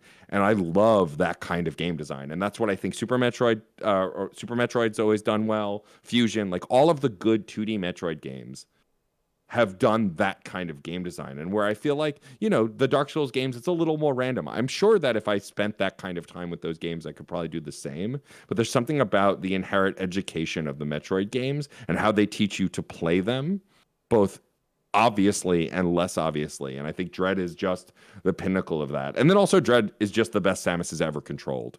Ever. Oh yeah, 100%. Like Super Metroid is good. Are we on Dread now? I didn't know we had officially moved on. Let's do it. Metroid Dread released we're October done. 8th for the Switch of this year, 2021. We are at the most recent Metroid game. I just want to say this is the best Samus has ever controlled, and like all I want now is Mercury Steam to do a really true to self remake of Super Metroid, because if I could have the counter in Super Metroid, it would be a perfect game. I feel like, But that said, like Dread is just everything I wanted all this time, and the fact that it's a direct sequel to my favorite Metroid game of all time made Metroid Dread now, and Finn said this earlier, I think Metroid Dread is my favorite game of all time in the Metroid series, because it's more of what I wanted. And I think it's gorgeous, and how it seamlessly transitions from 2D to 3D and back, and those cinematic like fights and the counters. Like I love this game, and I do have complaints, but like all in all, I think it has become my favorite Metroid game. From what it sounds like, it sounds like it's kind of like a love child, primarily with like, I feel like Fusion is like the main thing when it comes to. Let me. I think it's easier to explain it this way. Like there's a love. It's like a love child with like Fusion, primarily Super Metroid when it comes. Samus Returns when it comes to like the map and kind of just like the general, Mercury Steam. That's what you're gonna expect from that game. Super Metroid in the sense of like the atmosphere and things like kind of like the suspense elements, and then almost everything else is like Fusion, where it's like it, and I think that it's one of those things as someone who hasn't finished the game yet, I'm kind of curious as to how I'm going to feel by the end of the game, because as of right now, like it has started strong for me, but again, there have been these things from Fusion, like the not complete linearity that Fusion has, but I feel like that I also feel like there's this area that I passed and now I can't go back the way I came because an enemy like destroyed it, or like there's something that was like scripted that like made it so I can't go back there like the same way. So now I have to find another way to go through, and it's just like I'm not a big fan of that. But like the gameplay is great. The bosses are really fun. Like I really don't. Yeah, I personally also, who enjoys playing hard games, I love a good challenge. How far are you in it, Cam? I just got to the second area. Okay, so I can safely tell you that the linearity stuff that you don't like from Fusion, that you will be surprised how it opens up. It's going to open up. So I Okay. think you're early enough on that I think you're going to come around to love it, because it's definitely not as linear as Fusion is. Not Even even though close. it Oh does, yeah. even though it does seem that way early on, though, and I totally get your complaint. But I Yeah. think once you get a few more hours in, you're going to come back around. There's only 2 instances I can think of where you are purposely blocked from backtracking if you want to go back and explore more. Yeah, and it I don't know, opens like up. 'cause I'm in the I was in the first area. Like I don't want to go too long on this, but I was in the first area, and there was there's a point right now where there's like a bunch of open map that like I know I could explore, but like there are areas that like I have gone past already that the game will not let me go. Like I don't. Okay. So I don't know. And so yeah. But I think that again, like I'm really liking it so far. You know, I think that at the very least, by the time I'm done with it, it'll be like probably my favorite after Super Metroid. That's where I'm feeling right now. Like, 'cause the gameplay feels great. I actually really like the Emmy stuff a lot. You know, it might get a little bit repetitive on where you're just like, oh, you gotta beat the boss and then get the Mega Cannon and then you gotta kill. You know, that's different down the line. It's going to change up. Yeah. Okay, cool. That's good to know. You know, I again, literally don't want to tell you how, know, because I I don't want to know. ruin it for you. But yeah. No, don't tell me. But I'm just this is coming from someone who is ignorant and has only played a part of a certain portion of the game. I'm Yeah. just giving my current thoughts Sure. right now. But again, like I think that there's a lot to love about that game. And I'm looking forward to playing the rest of it. Hopefully, throughout this coming week. So the thing I find interesting about Dread is it literally takes the best parts of multiple series. Yes. Yeah. And Yeah. and it combines them in a way that feels natural. It's not like, oh, this works, so just have that. This works, so just have that. It's like all these things worked. You know, and Yeah. clearly, you know, you can see the inspiration from Fusion because, you know, it's the direct sequel, more or less, from Fusion. Right. But you can see all these things that people love from Super Metroid, clearly, you know, from Samus Returns, you know, even Super Metroid, and then from lore wise, things I know from Prime 3, like I can see That's and cool. and Dread, and it's just like, I guess I just really appreciate that this game not only was made mechanically great, but lore and Metroid universe great from what the whole series as a whole. And I think that's Dread's greatest strength, that the more you know about Metroid, the more Metroid games you've experienced, the more this game is elevated. Mm-hmm. Yeah. And, you know, Absolutely. and I'm not saying, you know, oh, you have to go play everything. I mean, yeah, it'll make it better, but it's just it's great because I feel like, again, I guess it's the Nintendo charm to balance something with newcomers and long-term fans. So, because for example, when Pokemon Sword and Shield came out, Nintendo was really trying to make it for, you know, a lot of new people came to Pokemon because Pokemon Go and other Pokemon things, and everyone loved Pokemon again. And so long-term fans felt betrayed in a sense, but I actually think it was fine. You know, I think they actually found. But Metroid Dread struck the perfect balance. Like, no one could, like, no matter where you are, from expert to novice, it's just great. But then for me, as, you know, quote unquote, an expert, it was just like, oh my God. Oh my God. Blah, blah, blah, blah, blah. Because I don't have words. So there's so much I want to talk about, but can't right now, or Sure. camped. No. No. No. No. I'm not gonna do that. Come back, Cam. It's fine. But the plot and lore aside, it's like Odell said, this game is an amalgamation of some of the stuff that makes other Metro games so great. It's got the incredible fluid movement of Zero Mission and Samus Returns. It's got the exploration of Super. It's got the plot and just the strong lore and the foreshadowing of Fusion. And the stuff that they added, like the slide, just the Samus has never felt smoother to actually play as. Yeah. And then the fact that I almost let it slip earlier when I was like, oh, and then they expand on the X and Dread. I'm like, oh no, that would ruin such a big moment for Cam. But yeah, I loved, like, or disappointment, really. right. But they did so much well here, and the Emmy stuff was probably some of the most tense moments I felt. Oh, in the yeah. game. Like when I saw a new Emmy door, I would physically be like, can I sequence break something? Do I have to go in here? Like, I don't want to deal with them. The blue Emmy can die in a Oh, fire. fuck Yeah, that oh, shit, the man. worst. I Emmy. hated him. Oh my god, like God, the worst. freaking me out. But I Dread was so good, and there's so much to talk about the plot and the story and just where Metroid can go now. Mhm. Because Yeah. I don't think we can talk about where we want to see Metroid go without discussing the end of Dread, because Yeah. my theories are all based on how Dread How ended. Dread ends, yeah. Yeah, same. Yeah. Yeah. I think that this game just, as a longtime Metroid fan, you know, without giving And again, away. I can't believe Ridley was Samus's dad. It's But no, like I'm eager to hear Cam's thoughts, just because I think the whole end of this game is like, for me, it's like this whole game is a love letter to Metroid, and like I think we've all said more or less why we love Metroid, and I think that's all greatly represented in this game.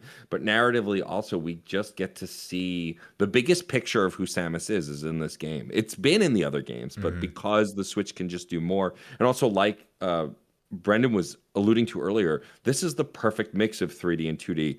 And the fact that we're still going to get a Prime 4 at some point means we're still going to get that full 3D game, but the seamlessness of the cutscenes and the cinematic moments and the gameplay, even in the early parts, like it really knows what Metroid is. And I've seen some complaints about the story being a little hokey, but like Samus and the Metroid has always been a little like tongue-in-cheek and hokey. That's the point. It's a sci-fi series that reaches really far. And like, I don't know, this is what I wanted. This is absolutely on every level what I wanted from a Metroid game, and I cannot wait to see what other kinds of things I can get. Because honestly, like Finn said, we can't really talk in depth of what we want from Metroid without spoiling it. But also, having beaten it, I want to play it again, and I also have no idea what I want next. And I think that's the most exciting thing. When a franchise leaves you so speechless that you're like, I don't know what they could do next. They could do anything, is my favorite kind of game, you the know. fact And that this game had 19 years of build-up and still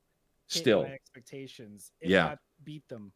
Yeah, that doesn't happen a lot in franchises these days, right? Like I would say that Mario Odyssey did a similar thing, right? Like I didn't think they could top the last 3D Marios, and I felt like they did.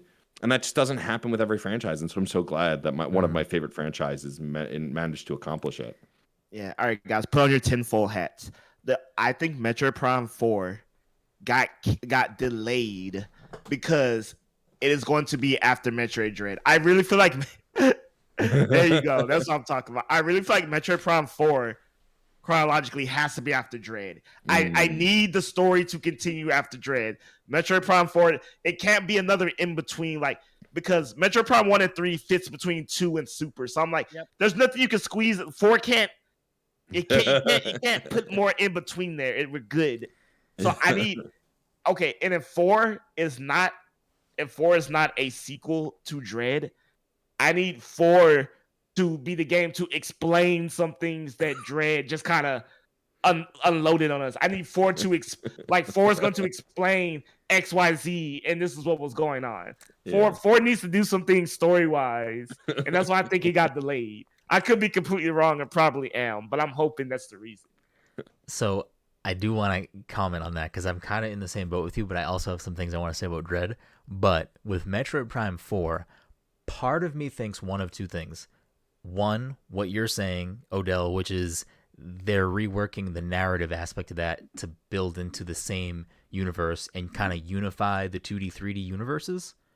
Or the other part of me with Metroid Prime 4 is I wonder if they take that moment to reboot the Prime series. And it's not a sequel to Metroid Prime 3. It is a new story in that universe, the 3D universe. Because the Prime games are a different story to the 2D games, correct? Oh, no, they're connected. They're connected. They take place between Metroid 2 and Metroid and Super Metroid. Yeah.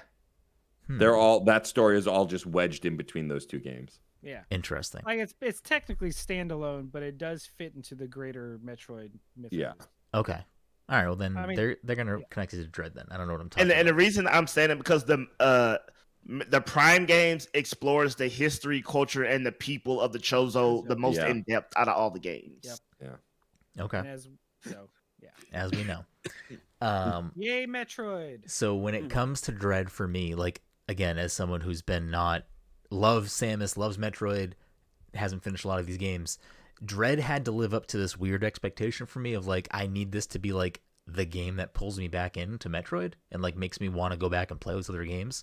But it also from like the get-go seemed like the game that I didn't want to play because I don't like horror games, and the Emmy aspect of the game looked like it was going to not be my jam.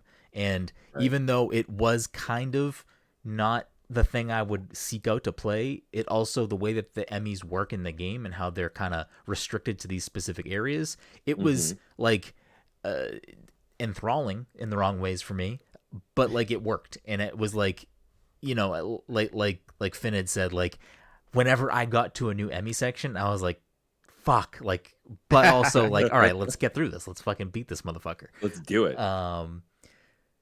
Like Dread is such the perfect name for this game because of the Emmys and because of certain other like aspects of the game, where like to the point where I almost want like the next game to be called like Metroid Anxiety, because that's exactly how I felt dealing with certain parts of the game.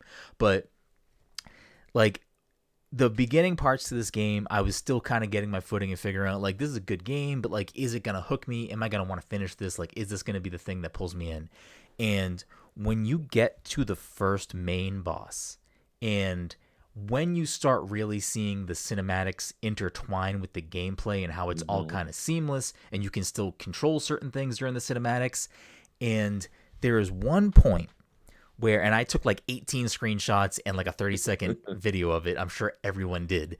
But when the boss is like on the ground and he's in the foreground and Samus is in the distance in between like the little gap in the boss's arm and the ground, and she's just staring off in the distance towards the screen at the boss, and then just starts walking and charging up her beam, I'm just like, they have never made a character look this cool, ever. A Nintendo game has never made a character look this cool. Like, in that moment, I was like, Samus can do anything. Like, she is a badass. Like, she can fucking do anything. And, like, from that point forward, I couldn't wait for any more parts. Like, I know there was that article going around from Kotaku. I didn't read it, but about like no personality for Samus. I didn't read it, so I don't know how detailed it goes into, but there was that kind of discourse on Twitter about Samus not being, you know, she doesn't have a lot of dialogue, this, that, like they didn't explore her character a lot. But I feel like so much of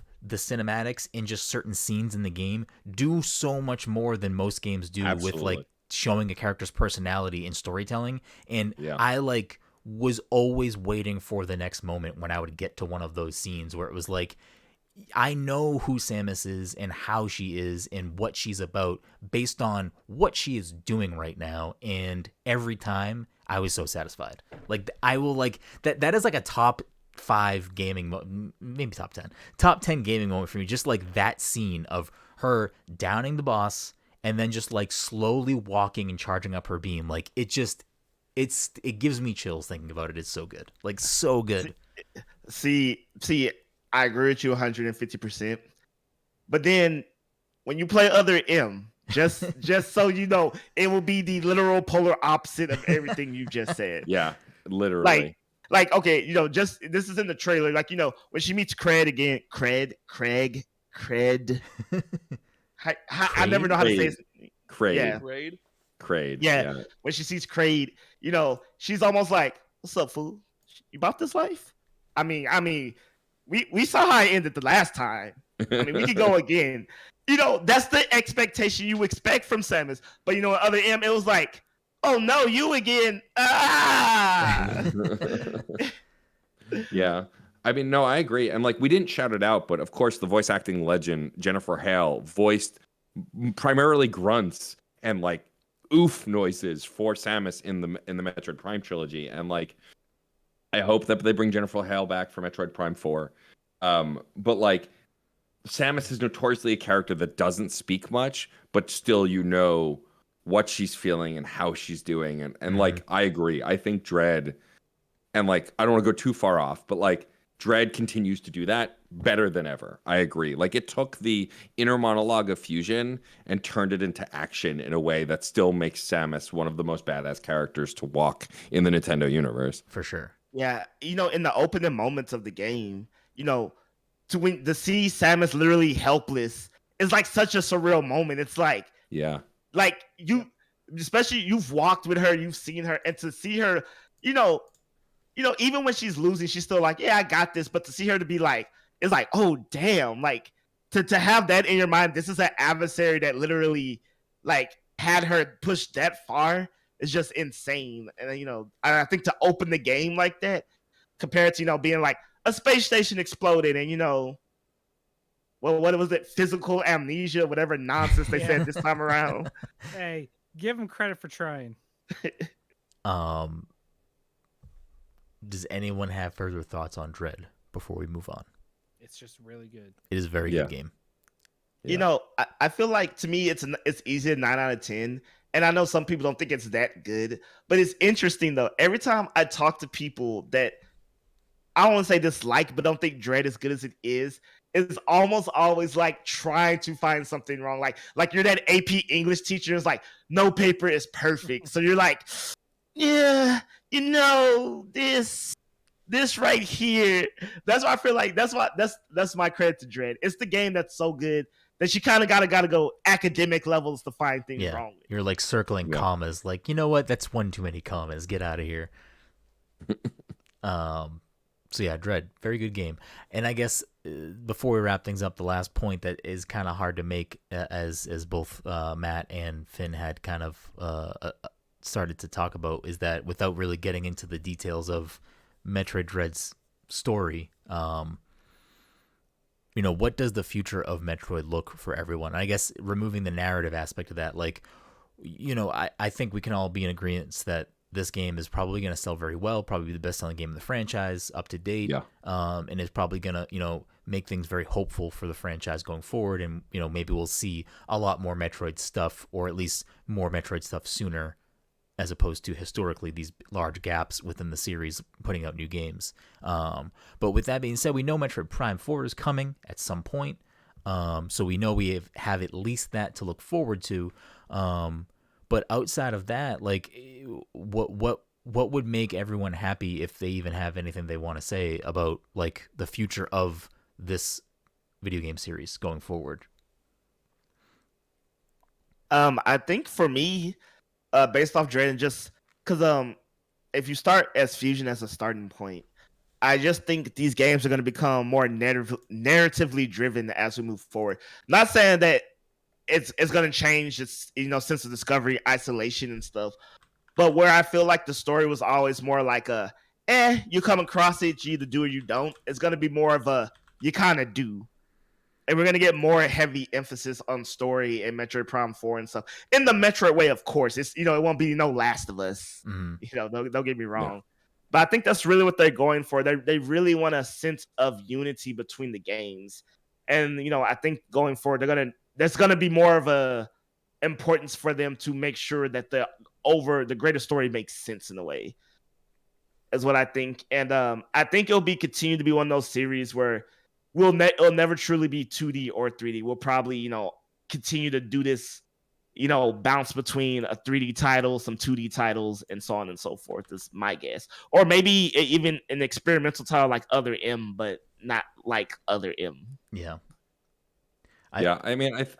Oh, sorry, Brenden. No, go ahead. I was just going to say, I think Odell kind of hit it on the head, which is like, I think we can look to expect, the best of both, the best of 2D, best of 3D, and maybe a spin-off here and there, given the success of this. I wouldn't really know what else to expect, but you were going to say, Matt? Oh, I was just going to say that, like, I think I don't have expectations other than I want them to keep making them at this point. Mm-hmm. Ideally what I want is an easy and accessible way to play every Metroid game in the numbered series. Like, that doesn't exist right now. Fusion and Zero Mission, you can't play legally very easily. And even Remake, like, it's, if you have a 3DS, you can play it. If you don't, you're SOL. And like, I want that. I want the series to give me one, Zero Mission, Returns, Fusion, and Super all on one cartridge and I'll pay for it. Mhm. Like, just give me that. But beyond that, yeah, I just want it to keep going. I would like to see others. Maybe give me a Metroid story without Samus. That might be interesting. You know, I love Samus as a character, and I think Samus is great. But like you touched on Prime a little bit, like there are other bounty hunters, and like it'd be cool to see other characters or play as other characters. I don't think that's unreasonable at this point in the series. But like, yeah, I think Odell hit it kind of on the head. Like, I think that the narrative is going to push these games forward because it's at the forefront in a way like it never was before. And I think tying those stories together are going to be really interesting and probably where the future of the franchise lies. Mm. So I I'm kind of think curious. Oh, sorry. no, Go ahead. go ahead. I'm just kind of curious, like if there is like, you know, because it's supposed to be like the end of like this story of sorts Right. in Dread, like if there is going to be like another 2D and like it's going to be in like a new story and like how it's going to really differentiate itself from like from